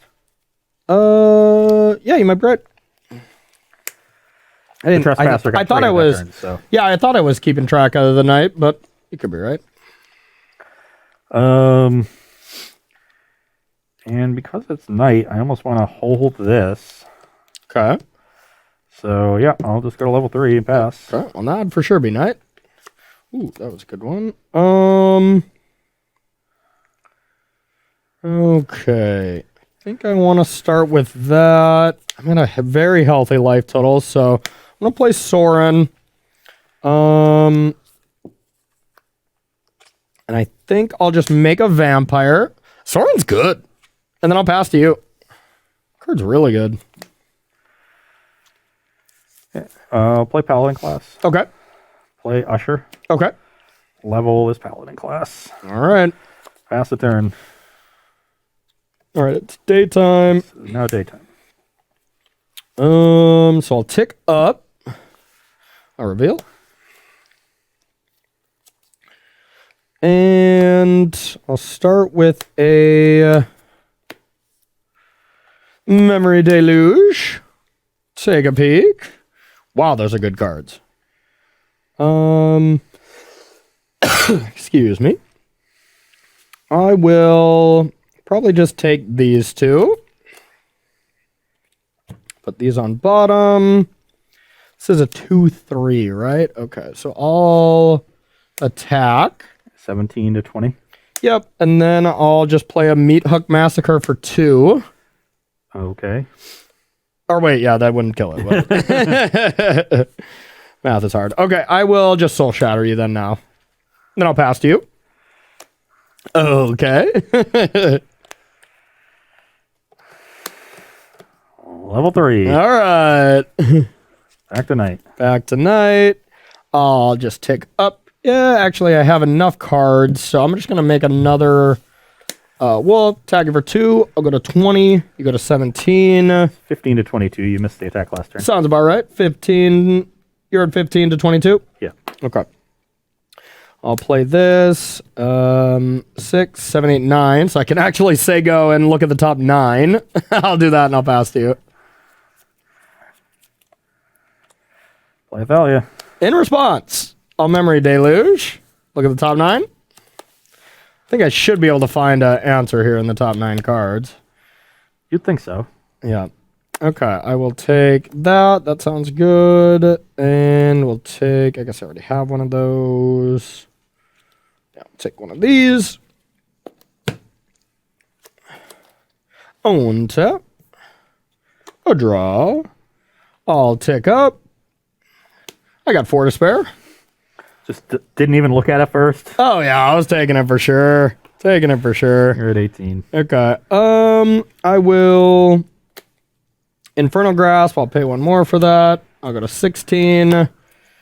1, 2, 3, 4, 5, 6. Yep. And I'll play these 2 creatures. Exile a creature in your graveyard. I'll go it's to night. You get to exile 2 things. Oh, yeah, okay. Exile 2 things, then drain you for 2. I'll go to 19. You go to 13. I'll attack for 4. Put you to 9. I go to 23. Is that what you got? You should be at 22 after all is said and done. And Sure. I'll be at 9. Yeah. All right. Then it goes back to day, and then I'll exile 1 more creature. No, it's not. Oh, Nightbound is when it transforms, right? No, it's just an ATB and attack on both sides. Okay. Yep. Just kidding. I've cast this card before, I swear. You got it. Exile 1 of my creatures. Sure. Okay. Yeah, if this deck can get to the late game, it seems awesome in this matchup. But like I said, Thalia on the play for you is really rough for me. You know, I'm all to 5 there, but I had a really good start. And I used all my mana for the first 4 or 5 turns of the game. Yeah. The problem was you had a good start too, held up, and then I just didn't have anything to follow up. And a couple more threats there might have put you under a little bit more pressure. And but it still seemed like you had enough life from those Sorin vampires that you would have had time to fire off all the deluges and find what you needed. So I think you were in good shape regardless. Just had a good draw on the play. Yeah, and I had a Meat Hook, hold him back. And yeah, kept one of the bottom for me was really tough. I didn't have double blue or double black, and I had a choice between putting Memory Deluge on the bottom or Meat Hook. And I had no other card advantage, so I stuck with Memory Deluge, then drew 2 more of them, which wasn't ideal. But ended up working out in the end. Yeah, the classic. I have 2 more of each of these in my deck. Exactly, you just get punished if you draw the wrong one. All right, game 3. You on the play, though, is quite scary. And we got some time. Depending on how fast you beat me here, we might be able to stretch this. I'm that confident on the draw in this matchup. Can you tell? Jesus Christ. It's a keep, but... I think mine is a keep too, but wow, it's awkward. My Field of Ruins have been so bad. Okay, that was good. Your Field of Ruin last game was pretty good. Yeah, I guess it really was. But it's so awkward to start because this deck is so mana intense, you know? Yeah, so color heavy. Yep, pass to you. Oh, I've got the Thalia. Unsurprising given the no thank you. No thank you. Don't play that. All right, well, I will play Field of Ruin. Pass to you. Attack for 2. Sure. 18. Single Sentinel. Okay. Pass the turn.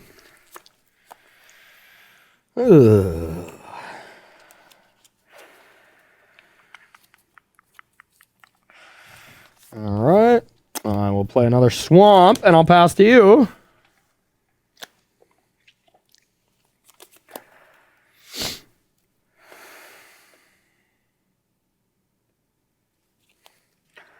I'd like you to take a turn off if you don't mind. I'll play Intrepid Adversary. Intrepid Adversary. Okay. I'll pay. Okay. Attack for 7. All right. I'll still take 2 from that, so I'll take 6 total, right? Yep. Yep. Brings you to 12. Yep. Okay, I was very happy to see a removal spell there, actually. I thought I was just going to die to the sweeper next turn. This is the 3/2 drops of play. Yeah, I mean, the sweeper doesn't even get you if Thalia's still in play. Well, I could only meat hook for 1. No, I'm talking about the other one. Oh, yeah. Yeah, that's true. The Cleave Sweeper. I was very scared of that card. Okay. Pass the turn. Okay.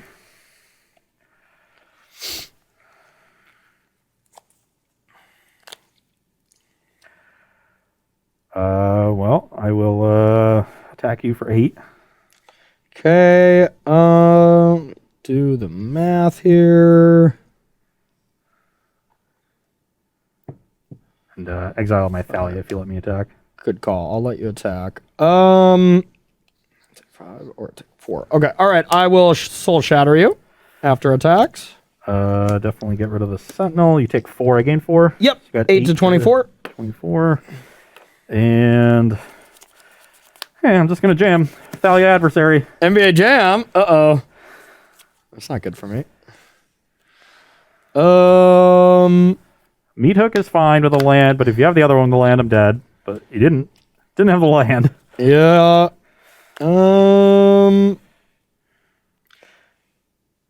I guess this isn't the worst play this turn. I'll play that and pass and pray you do not have...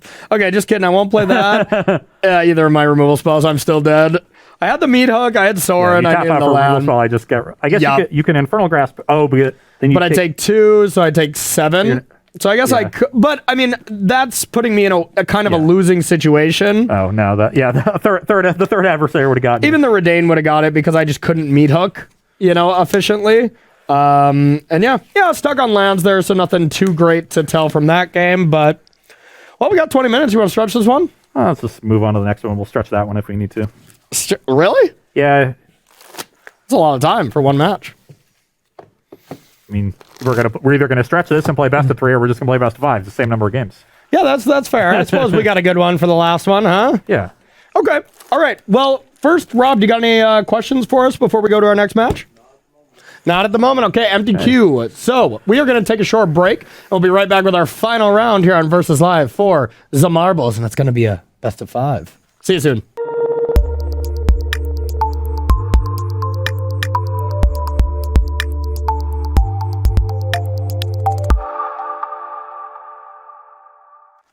Hello and welcome back to Versus Live. I'm Ross Merriam. And I'm Corey Baumeister. And we've got a Rob of the booth. Say hi, Rob.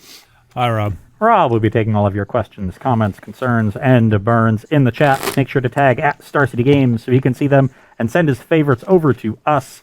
It is our final match here today on Versus Live, playing a little old versus new.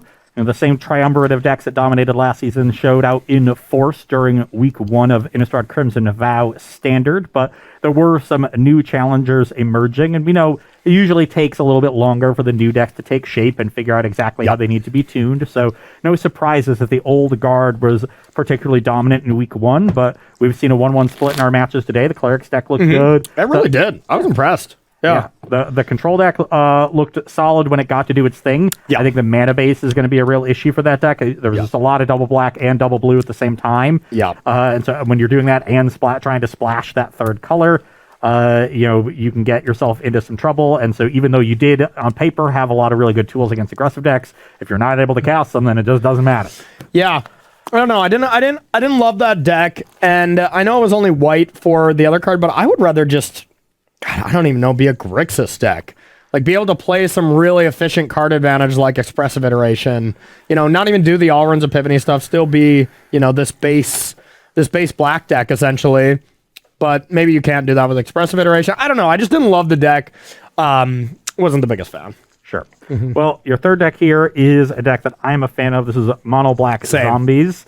Pretty straightforward tribal deck. A lot of the different payoffs. Champion of the Parish is just such a good 1-drop. Yeah.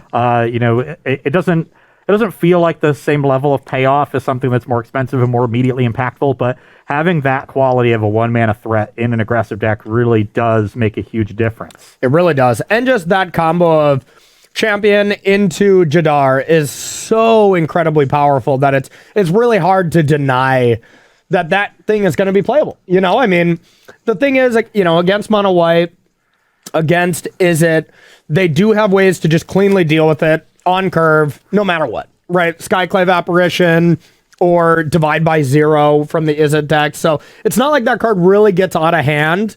It can get out of hand against mono green where you can actually get it out of range, but even that is kind of hard because they have Blizzard Brawl, they have inscriptions and stuff like that.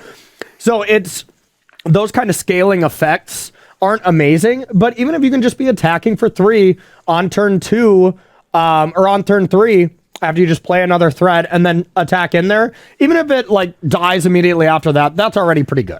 Because then you probably attack for 2 on turn 2 and then attack for 3. 5 damage out of a 1-drop. That's about all you can ask for. And then trading for a card. A lot of the time you get that damage out of your 1-drop and then it just sits on the battlefield. Yeah. Completely useless, maybe chump blocks at some point. But in this case, it's a card that is going to get that damage in, but also is relevant enough that your opponent has to be wary of it as a standalone threat as the game continues. And Absolutely. That's really the thing that puts it over the top. The fact that it doesn't just get blanked as the game goes on. Yep. Totally agree. Totally agree. I'm going to be playing an Izzet Epiphany deck, and really the story for this archetype from week 1 is the emergence of Hullbreaker Horror as an excellent top-end threat, to the point where, as you noted in the beginning of the show, there are some players, Seth Manfield most notably, that completely cut Alrund's Epiphany from the deck and are just playing it as an Izzet Hullbreaker Horror deck.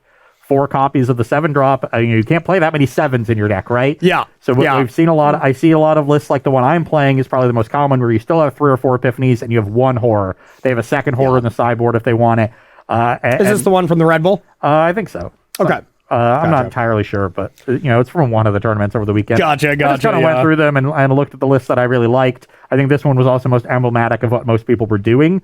You see some Abrades added to the sideboard suite, or to the removal suite, I should say. Mm-hmm. But the really just Hullbreaker Horror, and it's such a powerful card, and not just a powerful card by itself, obviously very good at just controlling the battlefield against aggressive decks, but that ability to bounce spells means that your opponent is going to have a hard time resolving their own epiphanies. You often got into that weird stalemate, right, where nobody wanted to blink first because you were in the control mirror. If you get to go end step Hullbreaker Horror, not counterable, say your best thing they can do is divide by 0 it, and then they're in the same spot again next turn. Yep. Suddenly your Alrund's Epiphanies, which would be your response to catch back up, aren't doing anything. They just respond with a Memory Deluge, bounce it to your hand, or, I think Seth's list had a couple considerers just to have some more cheap spells to go with Horror, which made a lot of sense. And, there's just not a lot you can do once your opponent untaps with that card on the battlefield and any number of reasonable instants in their hand, regardless of what the text on those instants says. Yep, I totally agree. Hey, Rob, I got a battery light on mine. Hopefully you can still hear me. Just double checking on that. Okay, perfect. Just showing up for good measure. Yeah. But yeah, honestly, I even played the Horror against you. We only played 1 deck with it, or maybe we played a couple of decks with it, but didn't play a ton of them. Yeah. But the one game I had it against you, it looked really good last week. So so hopefully we get to see it in action here. The zombie deck is cool because now that you have the critical mass of zombies necessary to make Champion of the Parish a good card, you already have the aggressive curve baked in, and now you've got all these cards that give you card advantage or resilience to removal with Headless Rider, Archghoul of Thraben, Fell Stinger to draw extra cards, basically all of your 3-drops. So you're able to have this deck that is resilient to removal and has a very good curve. You're main decking Meathook Massacres to beat up on the aggro decks. You got a pile of discard in the sideboard, which we'll see in this matchup. So this is a deck that looks like it's pretty well set up. And it's still a single color. So you get to play Faceless Haven, you get to have nice, buttery, smooth mana. I could definitely see this deck sticking around and sort of vying with mono white and mono green for aggro supremacy. So I have 2 questions for you before we get started. Do you think there is any way that 2-color aggro decks can pop up? It seems like even if we're putting in a mono black deck, it's just another mono-colored Faithless Haven deck. Do you think it's just going to be mono-colored no matter what because it's just too good? Well, I think it just comes down to the mana, and that's why Voldaren Estate is so important to me. I think if there's going to be a multicolored aggro deck, I think it's probably going to be a vampire tribal. And we really didn't see that, did we? So just a little bit of it. You'd see it in like 12, just a few. Probably wasn't played that much. There's a couple different ways you can take it. You could be really blindly aggressive. You can be heavy sacrifice. You could be somewhere in the middle. Do you play Immerstorm Predator? Do you play Anya? Do you play some mix of those at the 4? So I think there's a lot that needs to go into building the right vampire deck, but that's the one that I have faith in, though the Clerics deck also impressed me today. Yeah, that's true. The Clerics deck was pretty impressive. And two, do you think these decks are going to end on just Alrund's Epiphany, or you think we're going to stick with Horror?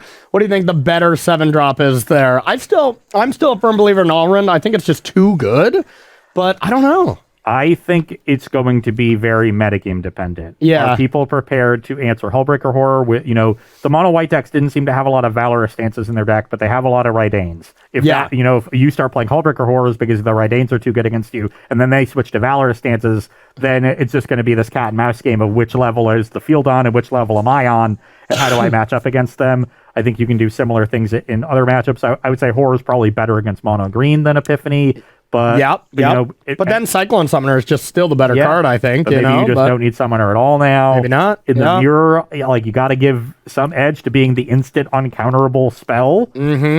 Even if Epiphany is more powerful, and it does curve quite nicely after Unexpected Windfall. So. I'm kind of leaning Horror right now. I think Horror has a lot of advantages, but we're also looking at a metagame that is very much a metagame prepared for the card Alrund's Epiphany. Yeah, and that's one of the reasons that those edges are there. So as the metagame adapts, we'll see them adapt to Horror and things like Valorous Stance, any sort of instant speed removal spell, because they're tapping out for it on 7, and if you just kill it and trade for their 7-drop for 2 mana, even 3 mana, that's a pretty bad trade for them. So we got to see the way the metagame adapts to Hullbreaker Horror, the way it already has adapted to Epiphany, before you make a true comparison. Yeah, I truly think still the way that I want to approach it if I was going to play an Izzet deck is I want to be the Epiphany main deck, and then I want to have just a plethora of creatures in the board, like creatureless main deck, and then just Summoners, Horror, maybe some Leer. Maybe Leer is just not good enough now, which is messed up, but that's kind of what I envision. It's just a creature-heavy Izzet Epiphany deck, but this is coming from someone who hasn't played online this weekend. And that's sort of how that's how this build is. I have one Horror in the main in this build, but then there's two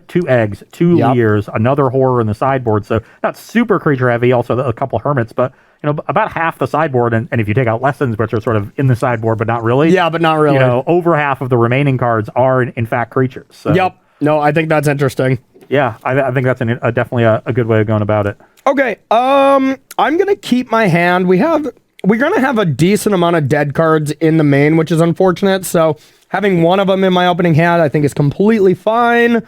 But yeah, we're gonna keep this one. I just want to confirm, Rob, that there is a 100% chance Corey would keep this without thought. Right? Yeah.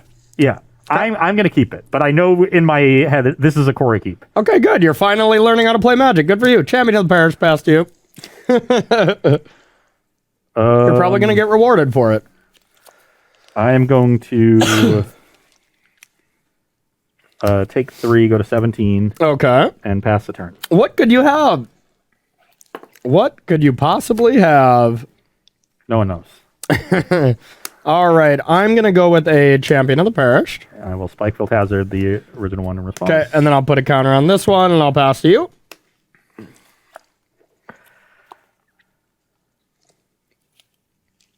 I will play a Spikefield Cave. Pass the turn. Would have been good if I didn't have another zombie, huh?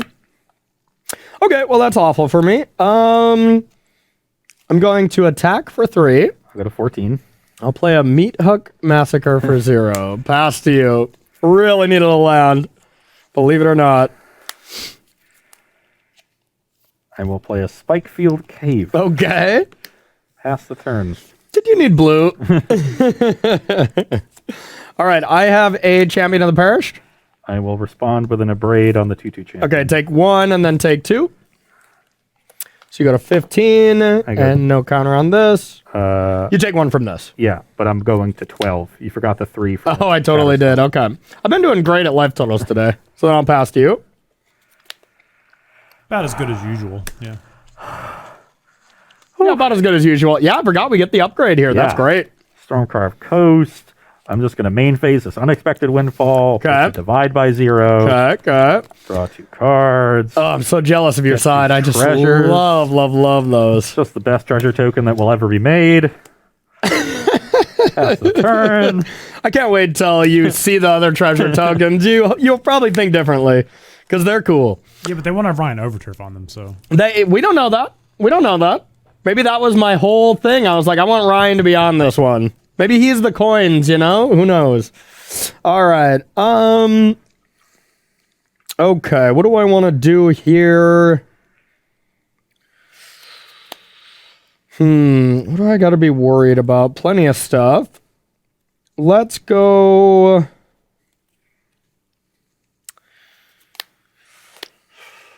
If you have like a battle or something, I'm in a lot of trouble, so I better just... Doesn't matter the order I play this. So yeah, I'll start by attacking for 2. I will go to 10. Okay. And then I'll play Fell Stinger. Got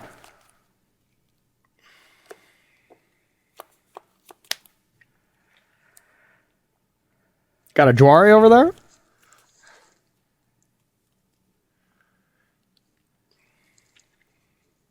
Exploit trigger on the stack. Okay. Sack for blue and Fading Hope the Fell Stinger.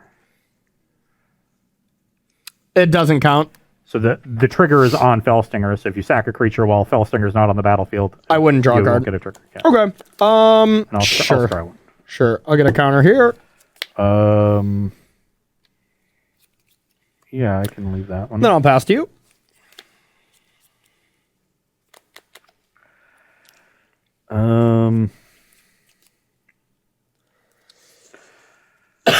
Also, I could tell like one thing definitely runs in the family because Brad just said in chat soon Ryan will be overlooked. Hey, there we go. That Brad Nelson's got a good sense of humor. Let me tell you. I think I should remove his VIP status for that. Can you actually give him a second VIP status? Can you get double diamonds next to that? Because those are some good puns. I'm going to play a Field of Ruin, and I'm going to foretell a card. Okay. And he wasn't then such a I'll good pass the turn. can jam partner, you know. Yeah, that's fair. That's fair. You got to let it slide. All right. I will draw. Now, you know I have the Fell Stinger as well. Maybe I want to not necessarily play it this turn since you're probably ready for it. It seems like a divide by 0, so it doesn't really matter what I do. So, all right, I'm going to go with the Headless Rider. That is fine. Doink. Declare tax. Yep. Boink. I'm going to divide by 0 the champion. Okay. To keep a little pressure off myself. I'll get Mascot Exhibition. Take 1. Put you to 9, and I'll pass to you. Let's play River Glide Pathway and Okay. Alrund's Epiphany. I don't like that. Get some birds. Go to my next turn. I prefer to be casting those spells. I'm not going to lie. And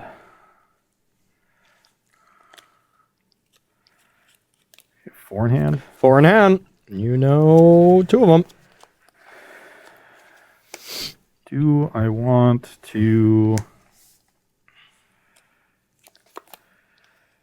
cast this Mascot Exhibition? And your attack is not particularly good. Not great. I'll agree with you on that one. I could do some other stuff. Other stuff. Excuse me. And I kind of like doing other stuff. I think you should just ship the turn. Just say go. I am going to play this mountain. Okay. I'm going to divide by 0 the Headless Rider. Gross. Get Teachings. Okay. And I could pop the Field of Ruin now just to get that out of the way.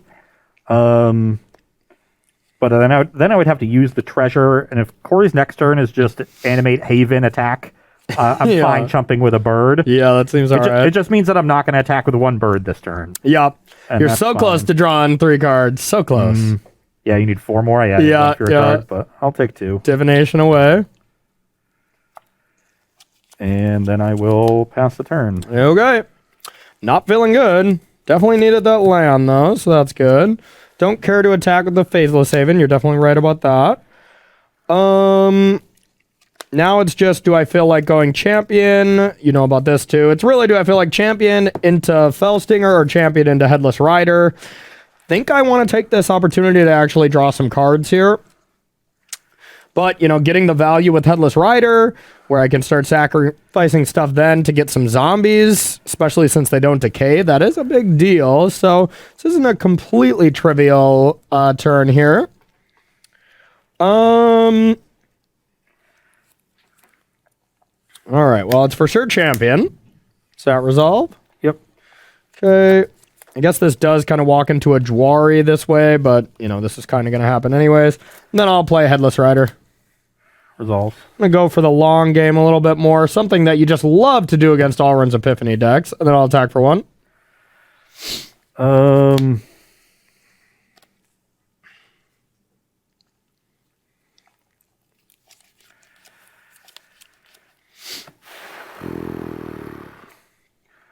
I will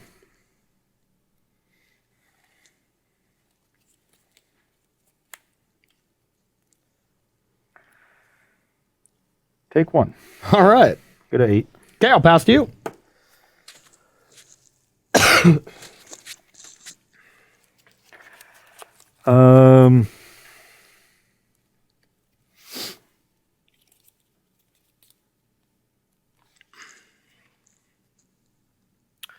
Still a ways away from, I guess if you do have Galvanic and Allruns here, you got the combo, and that's terrifying.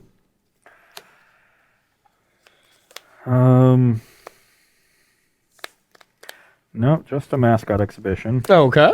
Here's some tokens for you. Still good, of course. I will attack for 1. You have max 4 attackers next turn. So yep. I think I can just get in for 1. 19. Pass the turn. Okay. So I'll draw. That was actually a pretty good draw, I think, here. So I kind of want to double spell here.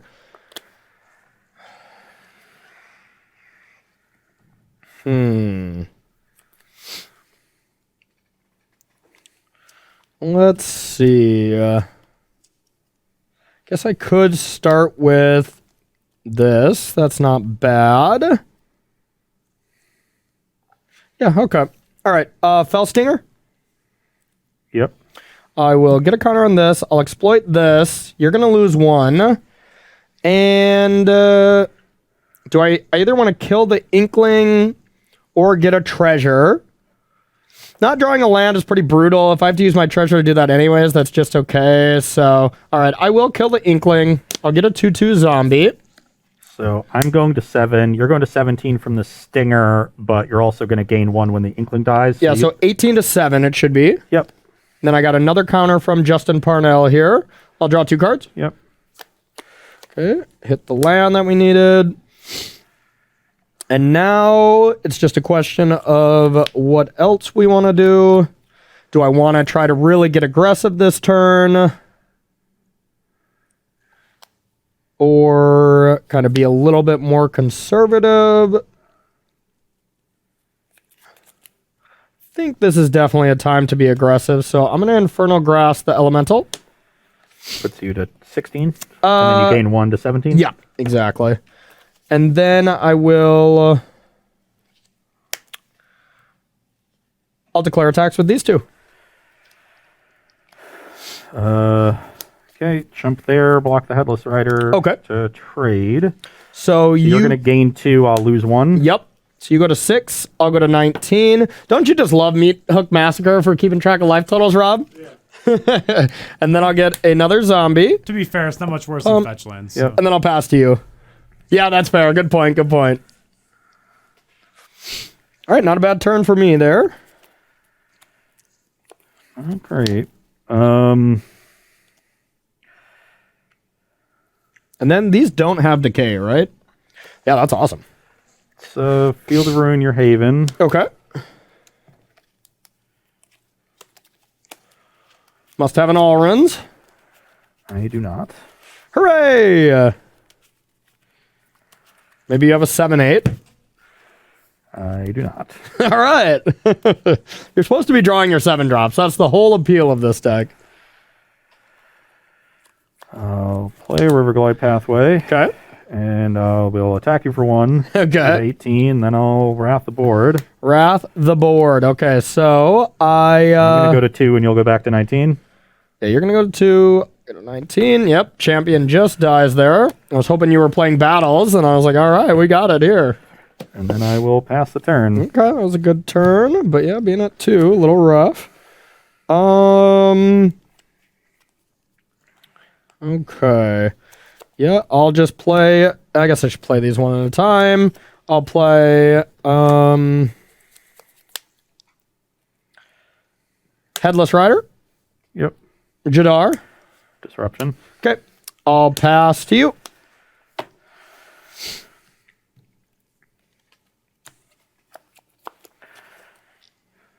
Not the worst draw I've ever seen. Okay. Lawrence Epiphany. Okay. If I could draw the other 2, that would also be nice. Yeah. Get that into the exile. Yeah. You cheater.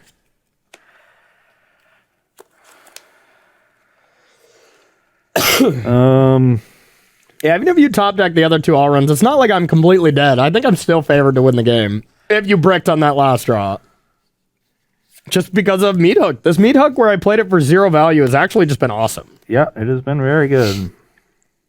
So what you're saying is, Corey, I needed to put an advantage bar on the screen. You really should have, yeah. From the second the Meat Hook came down.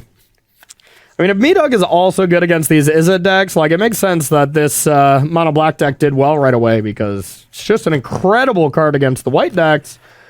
I'll attack you for 2. Scary, I'm at 17. Pass the turn. Okay. I have a feeling you have a plan for my creature here.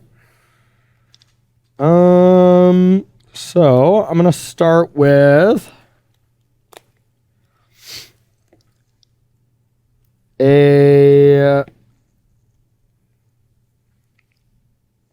Champion of the Parish. Resolves. Okay. Do you just have the 7/8 maybe?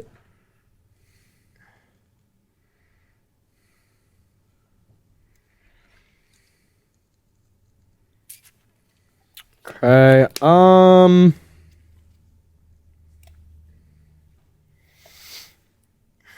that's tough. All right, I'm gonna play this thing, Arc Ghoul. I will respond with a Demon Bolt on the Headless Rider. That makes sense. All right, so I get a 2/2. And I go to 1. And you go to 1, trigger on this, second trigger, and I'll pass to you. Dun dun dun. Oh, that's why I kept this land in my hand, in case I drew Unexpected Windfall. Okay, okay. That's probably your best draw. Huh, huh. You love Izzet decks, don't you? Just love them. The problem was I had to play the Spike-Filled Caves early. If I had the lands to be able to use those and deal with the Headless Riders, it would have been a much easier game. Oh, yeah. The Headless Riders were actually pretty strong, but it really was Meat Hook that kind of won that game, which is so weird against when it dealt with 0 creatures. I mean, I think it dealt me probably 7-8 damage. Yep. That's truly enough. All right. So, yeah, we got plenty of time here. We're going to head to the sideboard here, see what kind of stuff we can bring in for each other. I'll be trying to make you go blank, that's for sure. And we're going to take a short break and see what we got going on in sideboarding. Don't go anywhere. All right, everybody. Welcome back to a Versus Live, where we are sideboarding in our matchup between Izzet Epiphany and Mono Black Zombies. Tricky sideboarding on from both sides. Yeah. The black has access to Infernal Grasp, which is such a good removal spell against the creatures. And then, the good disruption from the discard. It's unclear exactly how much removal I want and how much top end I need. Yep. So I'm going to try Egg, which I think is just a really good blocker early on. And I like that. Any matchup where the 0-4 is really good are the matchups where I really like Egg. Yeah. And then I want to try out Hullbreaker Horror. I think it's going to be better post-board as a sort of standalone threat against all of the discard that you have. Epiphany by itself doesn't do a whole lot. You need to pair it with Iteration. Yeah. And that gets a lot worse against Go Blank, that's for sure. Yeah. So I'm trimming one Epiphany to make room for another Horror, cutting down on Iteration down to 2, getting this poopy Prismaric Command out of my deck. I do like Cinderclasm. It is a great way to clear up all the stuff that's left over from Headless Rider. And the stuff that you really don't want to use removal on. So I like that as a mini sweeper. I'm not bringing in any of the additional red removal.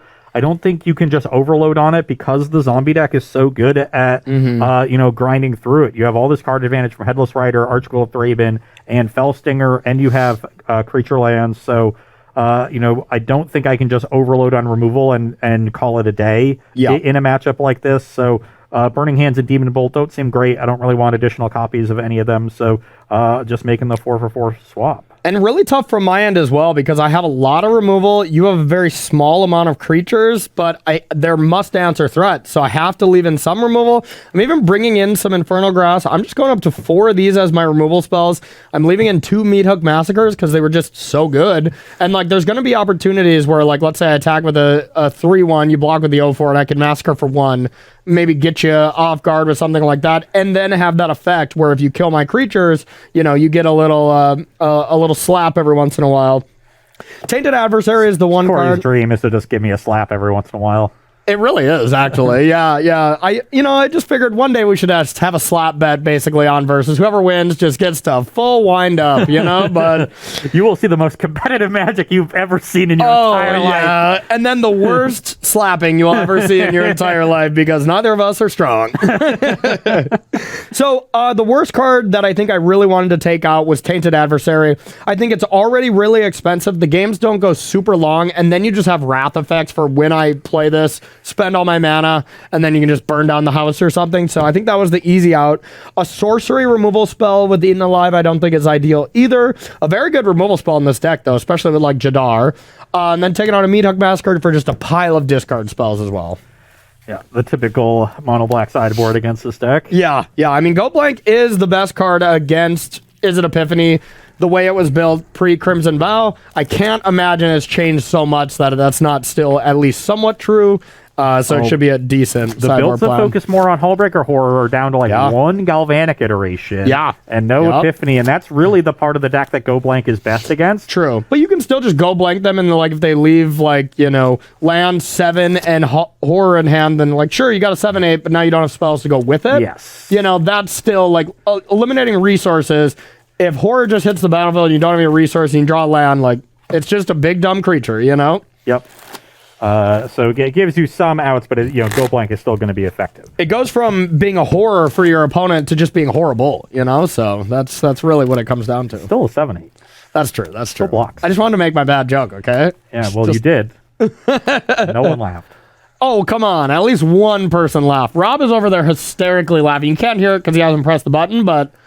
Okay, now he stopped laughing. I've been unmuted the entire time. Yeah, okay. Sweet. All right, Rob, any questions for our audience while we shuffle up for this next game? Not right now. Okay, empty queue.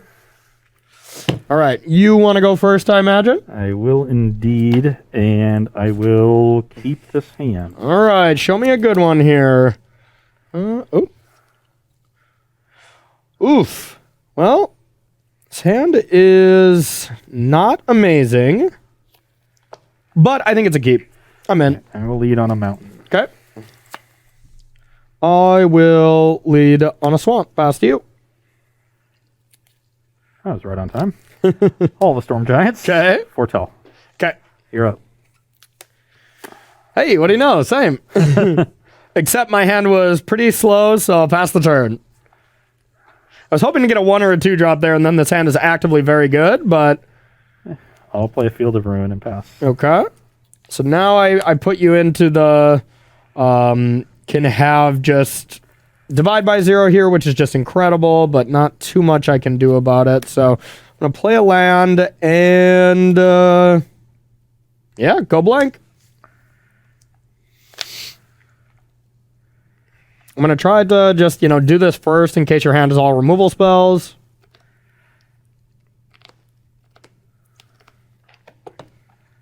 Can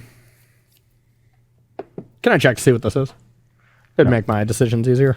Oh, well, I guess I'm going to do that end step in case you have a one. If you've drawn a 1-drop, yeah, that'd be exactly nice. on this turn. I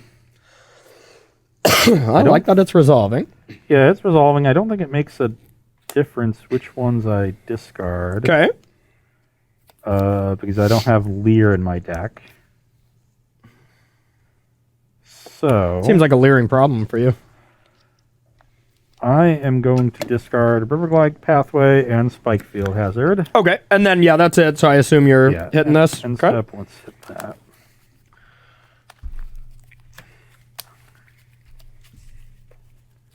Alrighty, then pass to you, man. It's very clunky, but Go Blank's a good card, and I have at least a decent follow-up. It's not great, but...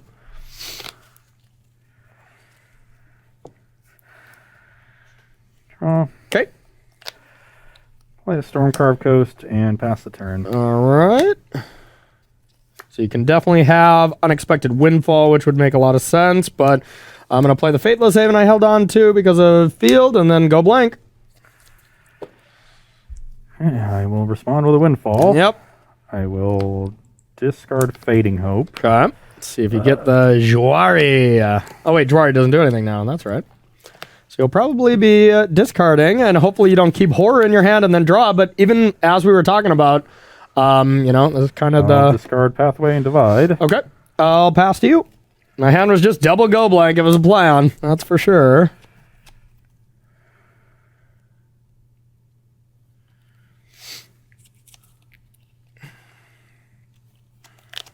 You kind of have 3 cards since you have an Alrun there, or a Demon Bolt, but probably just an Alrun.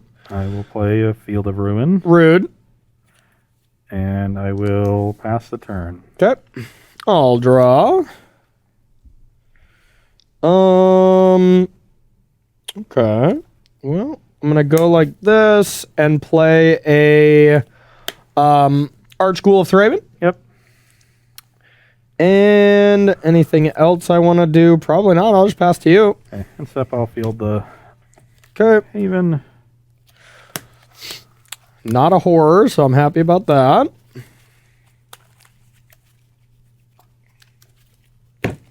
Very slow start for me, and I didn't really slow down my deck that much. It was just a slow hand. Not having a 1 or 2 drop, not great. And if I didn't have 2 Go Blanks, I think it would have been a lot worse, but I'll pass to you.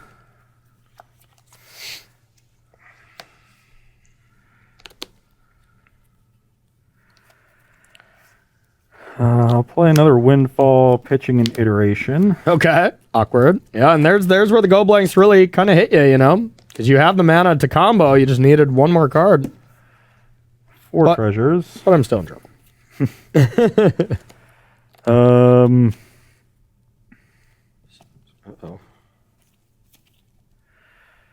And I'll play a Stormcarved Coast. Okay. Pass the turn. Okay.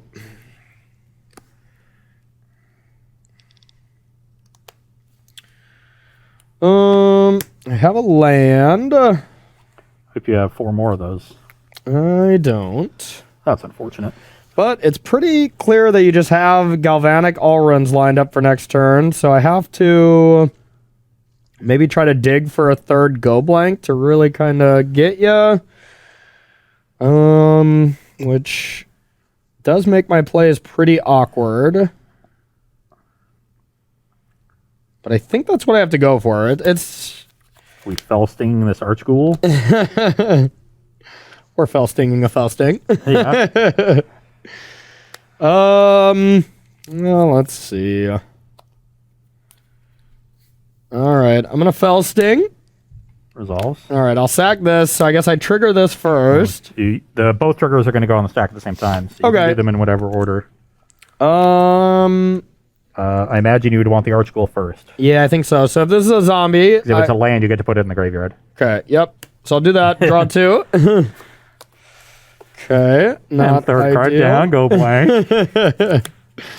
Yeah, not ideal here. Okay, so then I'm going to play Champion. Yep. And Jadar. I'll draw a Disruption the Jadar. Okay. So I really wanted him to hit the go blank because I had it covered. So of course he doesn't that time. Yeah, of course. So now it's the question. I might just want to leave my creatures back. I can chump once, I guess, with the haul, and then take 4, 8. Plus, so yeah, this would be 15. Yeah, 15 damage to me, or I could leave it back and you just have 8. I think I would rather just leave it back. So I'll pass to you.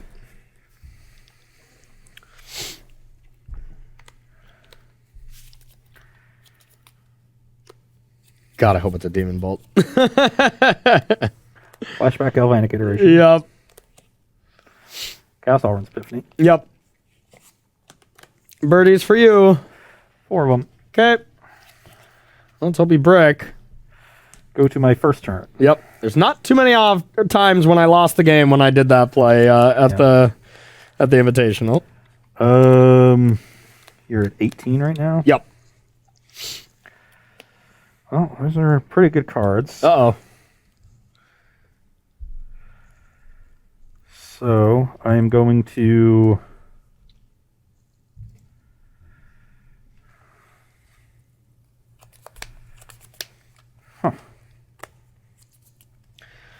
They can't be extremely good or I'd be dead. No, you're not quite dead. Hooray! You're pretty dead. Yeah. Okay. I'm going to Do some division. divide by 0 the Archghoul of Thraben, Okay. and I will not get Teachings of the Archaics. Good call. I think I'm going to get Environmental Sciences over Hall. Overhaul. Over Exhibition. I was looking at Hall, I was casting it. Okay. Cast the Sciences. Sure. It's confusing to me. Go to 22. Okay. Why didn't you not want to get teachings? TJ, you have more cards? Oh yeah, I was reversing it in my head. That's exactly what you want.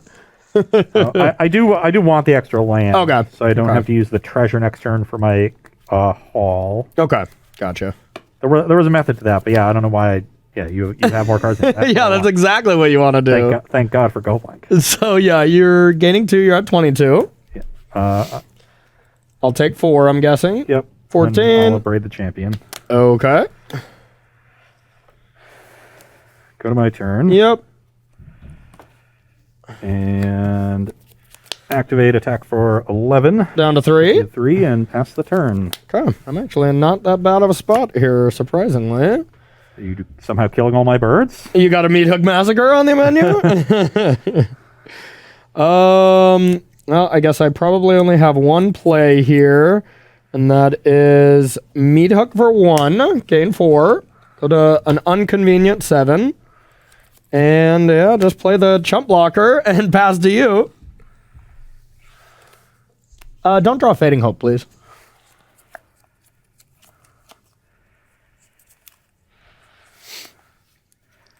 Attack. You're going to go to 8. Nope, you lose a life, right? Oh, because it's your creature. I wish. Okay, so 21 I get to 7. reveal, or I can keep this one. Yeah, if it's a zombie, you can put it into your hand. Let me think. Oh, yeah, this is a zombie and with all creature types, so... Do I want this extra land? I don't really think so, so yeah, I'll bin this. Okay, and then I will play a Jwari Ruins and pass the turn. All right, I'm glad you don't have a land for that Jwari, because I have an Agadeem's for 3, which is going to be awesome. A 1. A 2. I guess I could get Fell Stinger, but... No, it's not very good.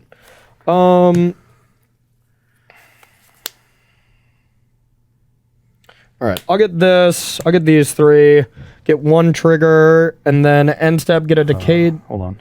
Yep. Triggers on the stack Spike for that. field it? Yeah, spike field it. Okay. So that happens. I don't gain any life, and then I get a Decayed zombie at end step and pass to you. Still in that range where I have to chump, so you still got that going for you, but... Cards in hand. 3.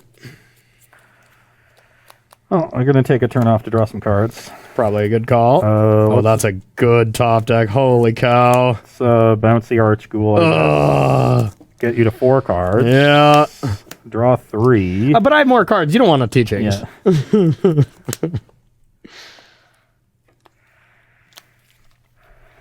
Yeah. And then I will...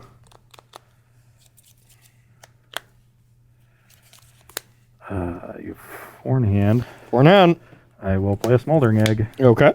Pass the turn. All right. I'll draw. Going to...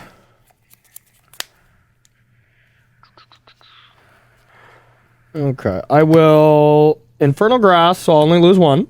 Go to 6. I will go blank you.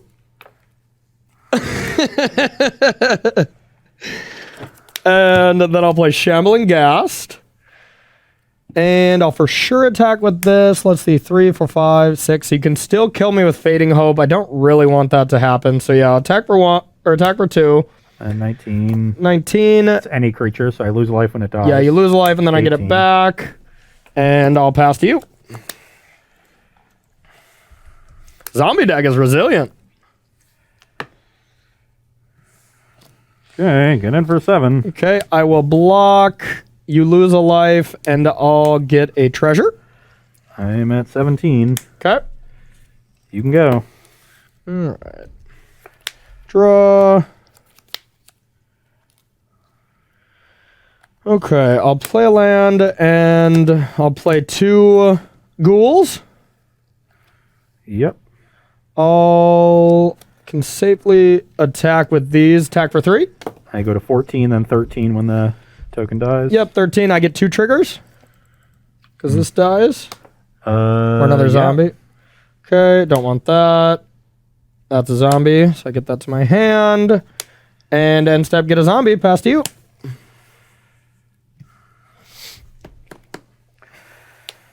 Okay, unexpected windfall, pitch mountain. Okay. Did you draw unexpected when you had no cards? Yep. You love that, huh? Okay, first one of these I've drawn in the entire match. That's nice. Uh-oh. Corey's turn 3 play every time he's ever played this deck. Oh, yeah, yeah. I haven't cast one of these You yet. have not cast one of those. Just the best card in the deck. That's 3 good cards. Uh-oh. Um, This has been a game. You're at 6 right now. Yep. I'm at 13. Yep. 9, 10. I got 10 damage waiting for you next turn. But I can't really do that because you have the hog. I'll have to play a little more defensive. Okay, I guess we'll bottom that one. Okay. Exile a Spikefield Hazard. Put this one into my hand. Okay. Spikefield Hazard the Jadar. Jadar's gone. Play a land and foretell a card. Uh-oh. And pass the turn. What could it be? No one knows. Okay. It's an interesting one. So now Corey's got to be kind of careful with his blockers. Oh, so close, so close, so close. 1 or 2 away from lethal. Sad Panda. You draw a Fellstinger. 3, 6, 8 puts me to 4. Yeah, you'd be 1 short. Yep. By targeting me, but probably don't want to give me the 2 cards. I really don't. I don't necessarily want to do it to myself, but I guess... Yeah, I only lose 1 life, so it's not so bad. So, all right, let's go... I'm going to play these 2 creatures. I'm going to play this first, obviously. Yeah. So then I can Fellstinger away my Decayed Zombie, and then I get a ton of triggers. Well, this is non-token, so you won't get a... You'll just get the Archfield triggers. Okay, so maybe I actually want another creature to die. Non-token. Okay, that's a big deal. So yeah, instead I'm going to... attack for 8. Puts me to 5. This dies, you go to 4. Yep. I'll get 2 triggers. Yep. That's not a good one. Okay, I'll take this. Then I'll go with a Headless Rider. And then a Fell Stinger sacrificing this. I'll lose 1. I'm going to draw a card. No, I'll lose 1, go to 3, and you'll lose 2. Oh, yeah. Okay, yeah. Still your creature dying. So you go to 3, I go to 4 then, right? Yep. Okay, I get a 2/2 zombie. And I draw... I guess it died, so I get 2 triggers first. Right? Yeah, all those triggers happen at the same time. You can order them whenever. Yeah, I'll do the zombie triggers first.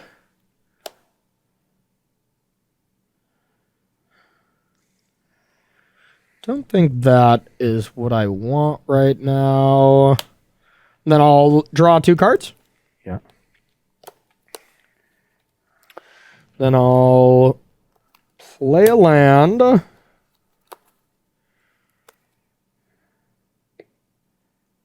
Play a champion. Play a shambling ghast. Get a counter here and pass. Hope you don't have galvanic iteration on the top of your library. That'd be a good one.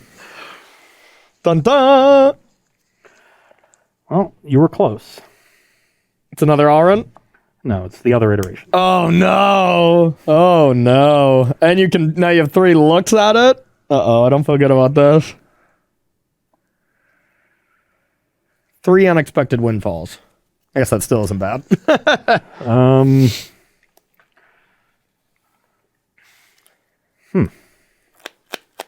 I just sprayed the board here because it doesn't matter if you wrath, you die, so. This has been a game. Currently at 3. Yep, 4-3. Yeah, I do not think this Hullbreaker Horror is getting me out of anything. Nope, that card's So not that's good. going to go to the bottom. Exile this island. Okay. Play my land for turn. Okay. Play Memory Deluge. Okay. Top 4. Ugh. At least Galvanic isn't lethal here because you basically have to time walk. God, you looked at so many cards this turn. You looked at 7 cards.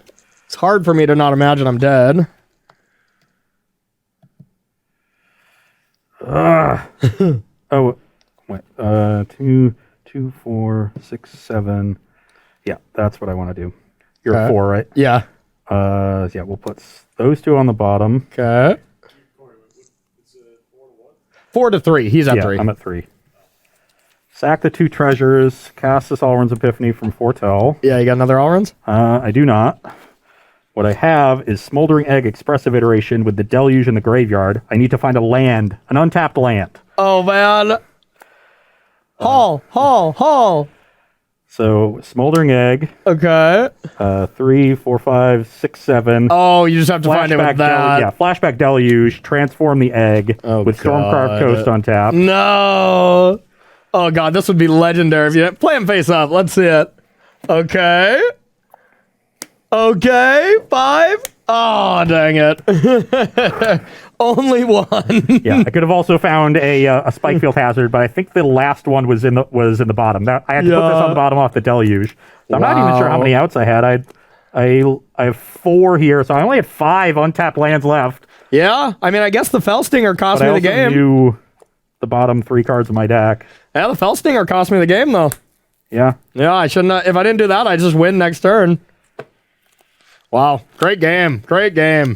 Incredible. 5 outs and 19 cards, and I was going to see 8 of them. Yep. Okay, one final game for them all. Well, good call on us going to the 3rd match right away, because these games have been insane. Yeah, the zombie deck has been quite impressive in its ability to just pretty resilient, that's for sure. I got to say, but tagging that environmental sciences off the first learn might not have been the right play at the time, but definitely it worked out wasn't. pretty well. Yeah. I needed every land on every turn and every treasure. Yeah. And Welcome I to found Is the It teachings Epiphany? later anyway for max value. Yeah, that was awesome. That was incredible. I'm just very happy I almost won a game where you double Alrund's. Like, that just doesn't happen very often, you know? Stupid Meathook Massacre. Meathook Massacre has been insane. This card is so much better than it has any right to be. I know, no kidding. All right, Rob, what is chat thinking of that game? Were we loving it? Yeah, they seem to like it. All right. Well, I'll be going first for the final game. Yeah, now I have to win because it's you and Todd for Thursday, so I have to lock up these marbles because we know you can't be trusted with them. You can't be trusted. All right. Normally, Corey's the person who can't be trusted. That's true. That's true. It's nice for him to be on the other side of things. Yeah. All right, I'll be going first. I'll take a little faster of a draw here. I'll take those 2 go blanks, but just give me 1s and 2s as well. Yeah, okay. I double all runs, but you also triple go blank to be that game. I did. Yeah, I really did. Twice when I had exactly 2 cards in hand. I'm going to keep, but this is, of course, naturally a little sketchy. This one's too sketchy as a one-lander. Okay. All right, Rob, you got a question at all? I did have a question earlier from Elliot. Okay. That is kind of looking ahead to Thursday, but it was about what cards you expect to see in Modern. It's most excited about in Modern. Yeah, I really didn't, even the what we would play articles, like I really normally just love doing all those ones, and I didn't join the Modern one just because I'm like, I don't really see anything that's going on there, and I don't want to just make stuff up, but the fact that Chandra made it, like, what do you think? What do you expect? Yeah, I mean, there's not a lot of, we're doing, spoiler alert, we're playing Modern on Thursday. Yeah. And that, we wanted to sort of preview this coming tournament for the weekend, but also look at what was, making waves in Modern from the new set. Yep. There really wasn't a lot. There was a decent amount of Gruul, but it was sort of the back end of the top 32s. It's not like it put up a huge performance. But Chandra was in 1 or 2 of those lists. Yeah. I saw Cultivator Colossus and Amulet, though the best performing Amulet list did not play it. Kind of surprising to me. I think it's a great one of. So honestly, Cultivator Colossus is the thing that makes the most sense to me. Yeah. I know there's a lot of people. Thalia, I think that one might make it. Those are a lot of people working with Blood Vial.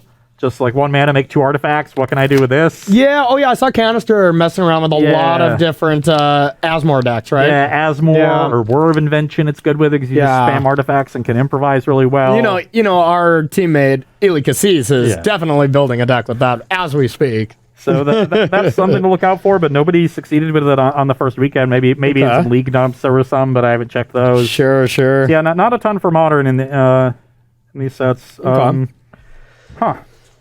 I think I'm just going to put this one back, and it's a pretty good 6. All right, I'm going to dress you to start it off. Okay. Yeah, that is a pretty good 6. I put a pretty good card back, too. Ooh, well, one of these cards really wrecks me. Is it the Cinder Classum? Maybe. The awkward part about taking the Classum is that Egg iteration is kind of the best leave for me. Yeah. All right, I'm going to take Cinder Classum, and then I'll pass for you. I will play Mountain. Okay. Pass the turn. All right. Decent draw. I have a Jadar. I'll go to end step. No way. Oh, my God. I would have just left. Like, you got it, buddy. Show's over. Pass to you. We're out of time again. I'll play the Egg and pass. Okay. I will... I'll Fell Stinger, sacrificing this. Draw 2. I'll sack this. Draw 2. You go to 18. Yep. 18, 20. Draw 2. And get a... I'll attack. Block. Good block. Okay, pass to you. I'll iterate, get 2 counters on the Egg. Okay. 1 in hand, coast and exile. That'll be my land for turn. Okay. 1 on the bottom, and I'll pass. All right. Okay, I will start with a champion. Yep. Fell Stinger. Get a counter. Yep. And I'll sack this. I'll draw 2, lose 2. You're at 16. Yep. It's been a good draw so far. Then I'll play a Kick Cinder Classum. Yeah, exactly. Then I'll declare attacks. I will block the Jadar, not the Death Thatcher. Go to 17. Yep. And then Zombie comes back. Get a counter on this. Pass to you. What are life totals? 16 to 17. Oh, okay. Yeah, lots happening. That's for sure.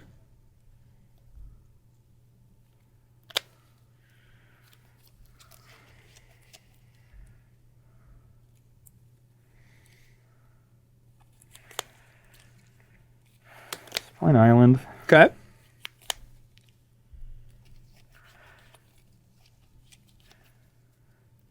And I will pass the turn. Okay.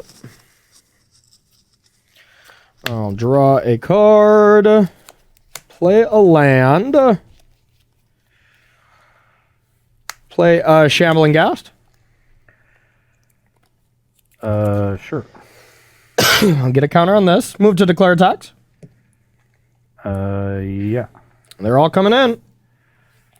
I will block the Decayed Zombie and Demon Bolt the Champion. Oh, baby.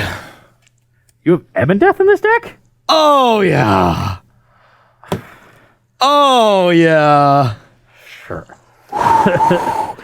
Oh, yeah. I did just see the list. I didn't think it had Ebon Death in it. It probably just has one. Probably.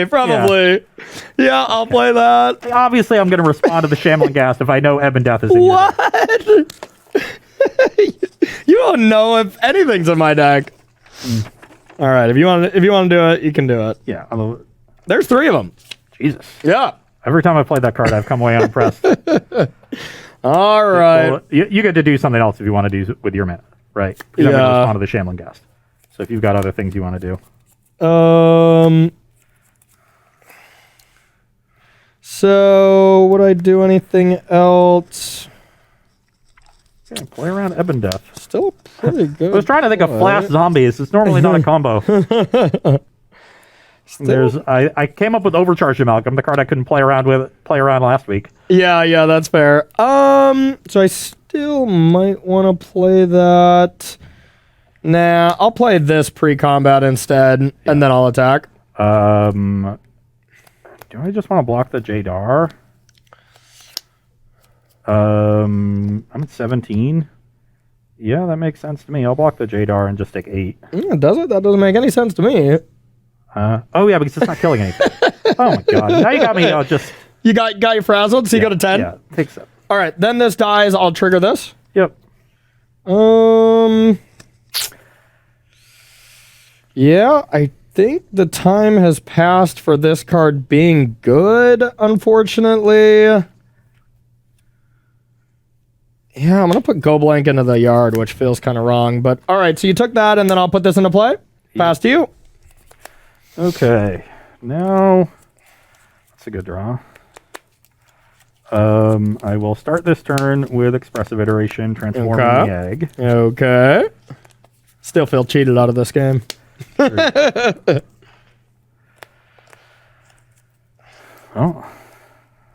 that one's definitely going on the bottom. Okay. All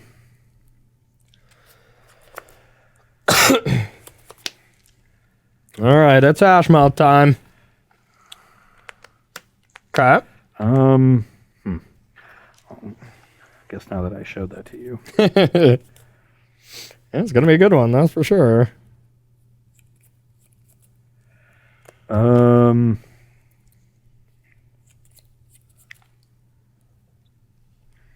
Yeah. Let's exile the Fading Hope. Okay. And you put 1 to hand or something, Yep. right? Okay. So, think step 1. That's kind of awkward with the Fading Hope because the damage goes on first, so it's not like you can bounce this and not give me a trigger. So it looks like I'm getting a trigger no matter what. Yeah, I think you are. I'm going to have to give him 1 trigger. Yep. I'm going to bounce the Archghoul and deal 2 to the Fellstinger. Trigger. That's a champion. Okay. Scry 1. Sure.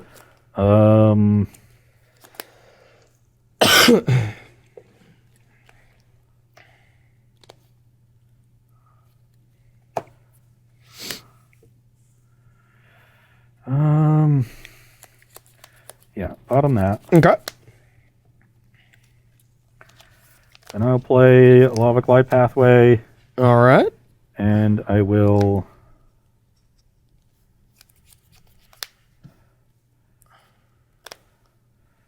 Spikefield Hazard the Jadar, deal 2 to Fellstinger. Okay.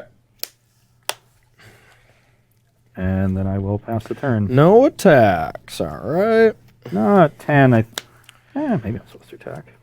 You want it? No. Okay. Close. Yeah, it is close. I agree. All right, I think my turn is pretty easy here. I'm going to play champion. Yep.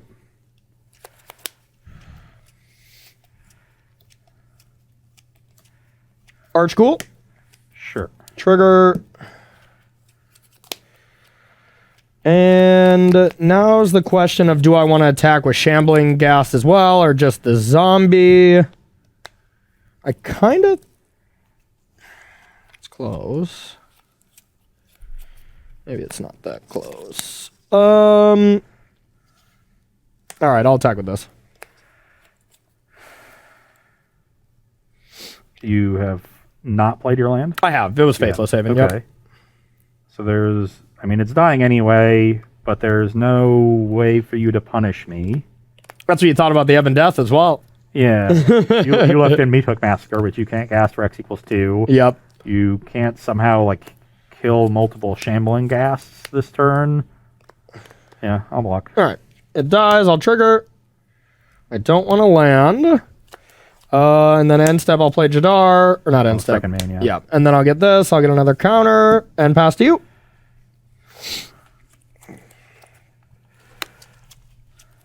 That's pretty good. All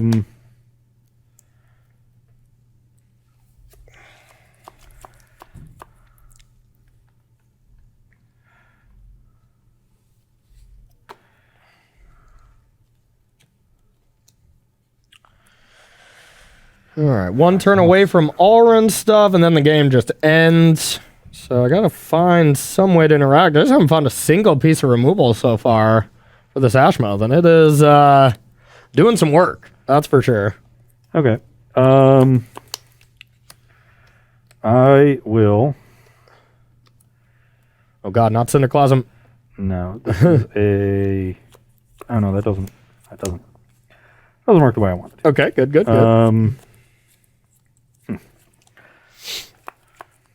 It's been a close game, too. Yeah.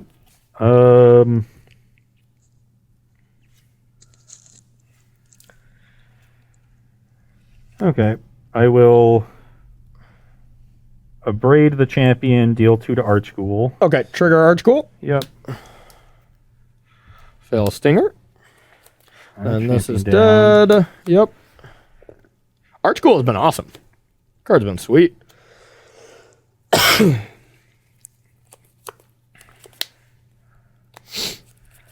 And I am at 10. That's unfortunate. That's good. Oh. That's good.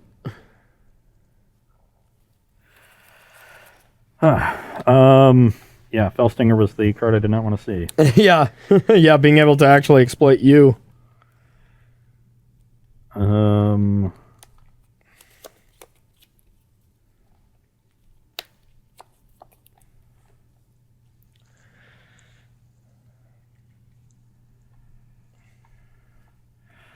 I will just play a mountain Okay. and pass the turn. All right. Who? All right. Now we got some decisions. Do we want to fire up the Faithless Haven? Do we want to just maybe draw some cards? Still not in a good spot, that's for sure.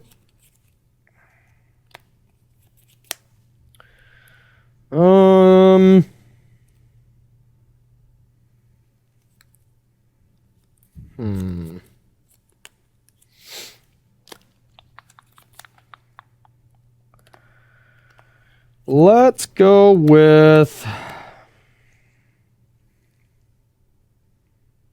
Guess I won't play this land yet.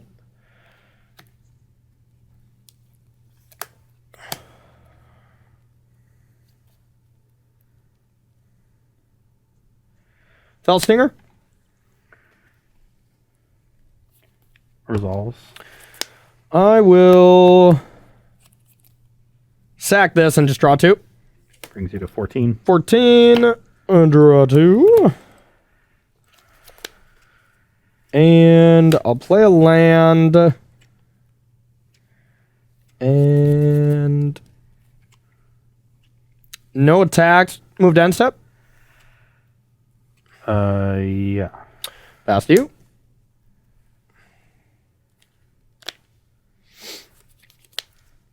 On your end step, I will divide by 0, bouncing Jadar, deal 2 to Fellstinger. Okay. And I'll get teachings. You'll get teachings. And yep. Go ahead. Ross, what are you at? I am at 10. You have how many in hand? 5.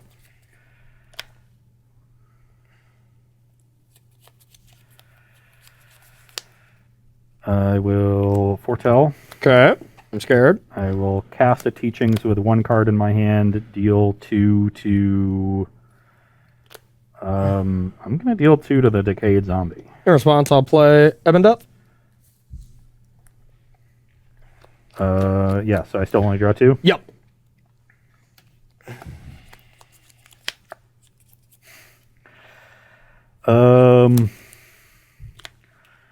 Okay.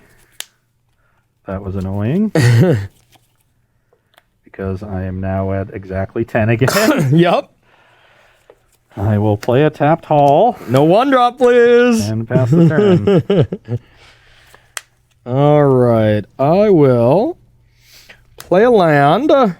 Almost assuredly animating. Just gonna... I haven't done it yet, but... Let's do that. I'm going to...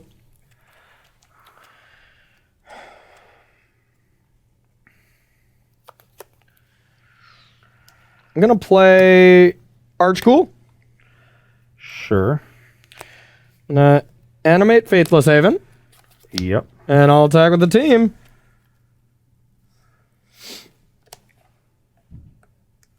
I think I'm just going to... You've played your land, right? Yes. Okay, so I guess I'm still dead to a Fell Stinger, Yep. but 3 of them are in your graveyard. That's true.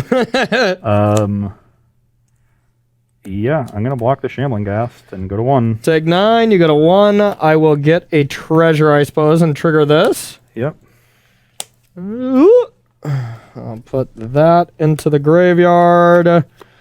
And then... I hope I'm not just dead. And then I will play these cards. And then get a Decayed Zombie. Pass to you. Got multiple Alrons? No. I would because I just drew Iteration, but I have another tapped land. But Okay. it should be, it's still enough. Okay. So I cast this and deal you 2. 12. You go to 12, get 2 birds, attack you to 8. Mm-hmm. And then I can attack you to 2 and just cast Iteration. All right, GG. GG. Close Guys, game. Just no removal. Oh, there we go. I should have had you the turn before. I screwed up the turn with the Abrade.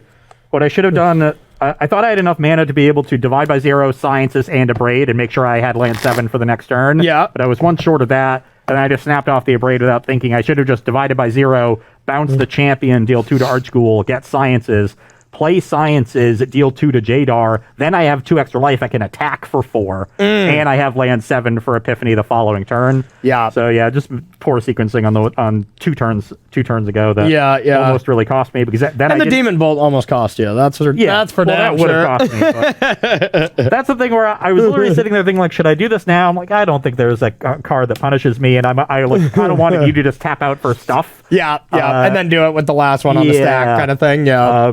Just so you didn't know what was coming, but yeah. Obviously Ebb and Death, the card that those were sweet games though, regardless. Yeah, that zombie deck does a lot of grinding, and I feel pretty fortunate that you went through however many cards that you did without Didn't finding see a single grasp or anything. You could have literally Meat Hook Massacred for 4, losing 6 creatures, and you would have been fine. Easily won the game. Yeah, no kidding. All right, well, we're out of time. Great games. You get the marbles. Now, don't lose them to Todd on Thursday. No promises. That is your job. Rob, let's thank some subs. We're going to thank some sponsors, and we're going to head on out of here. All right. Let's see. Ragnar Forge for 21 months. Primordial Magic both subscribed today, so thank you to them and all of our other subs. Yes, thank you for that support. And if you'd like to support Star City Games in another way, you can join SCG Premium. $7.99 a month will get you access to exclusive content from our fantastic staff of content creators, as well as 5% off of sealed product, 10% off of singles, and 15% off of supplies. So head on over to starcitygames.com/join-premium. Sign up today. Absolutely. And if you love the Crimson Vow cards that we've been playing with, you can get them very shortly. We got to be getting real close, huh, Rob? I guess release is technically just this weekend, huh? Friday, yeah. Yeah, okay. All right. Well, we're getting close to being able to get the real cards. So if you want to be the first to get those... By the time you play again, we'll probably have them. I can't wait. I can't wait to see the art. It's always nice being like, oh, what is that? Oh, yeah, I've been playing with this for 4 weeks. Yeah, absolutely. So if you want to get some of these Crimson Vow cards that are really fun to play with, I must say, like, I like the shakeup that it's been. Even if, that deck is somewhat intact, it still brought a good change to it, and I'm still excited to get in the queue. So if you want to get some cards, sealed product, or individual cards, you can go to starcitygames.com/previews. to pick up some new Innistrad Crimson Vow cards. If you remember on the last show, I talked about the need for a more diverse range of aggressive decks so that the Epiphany deck would have to be spread thin. And, the Cleric deck is a different style of deck than the Zombie deck, which is different than Mono White, which is different than Mono Green. So yeah, it's tough for an Epiphany deck to be well-rounded for all of that.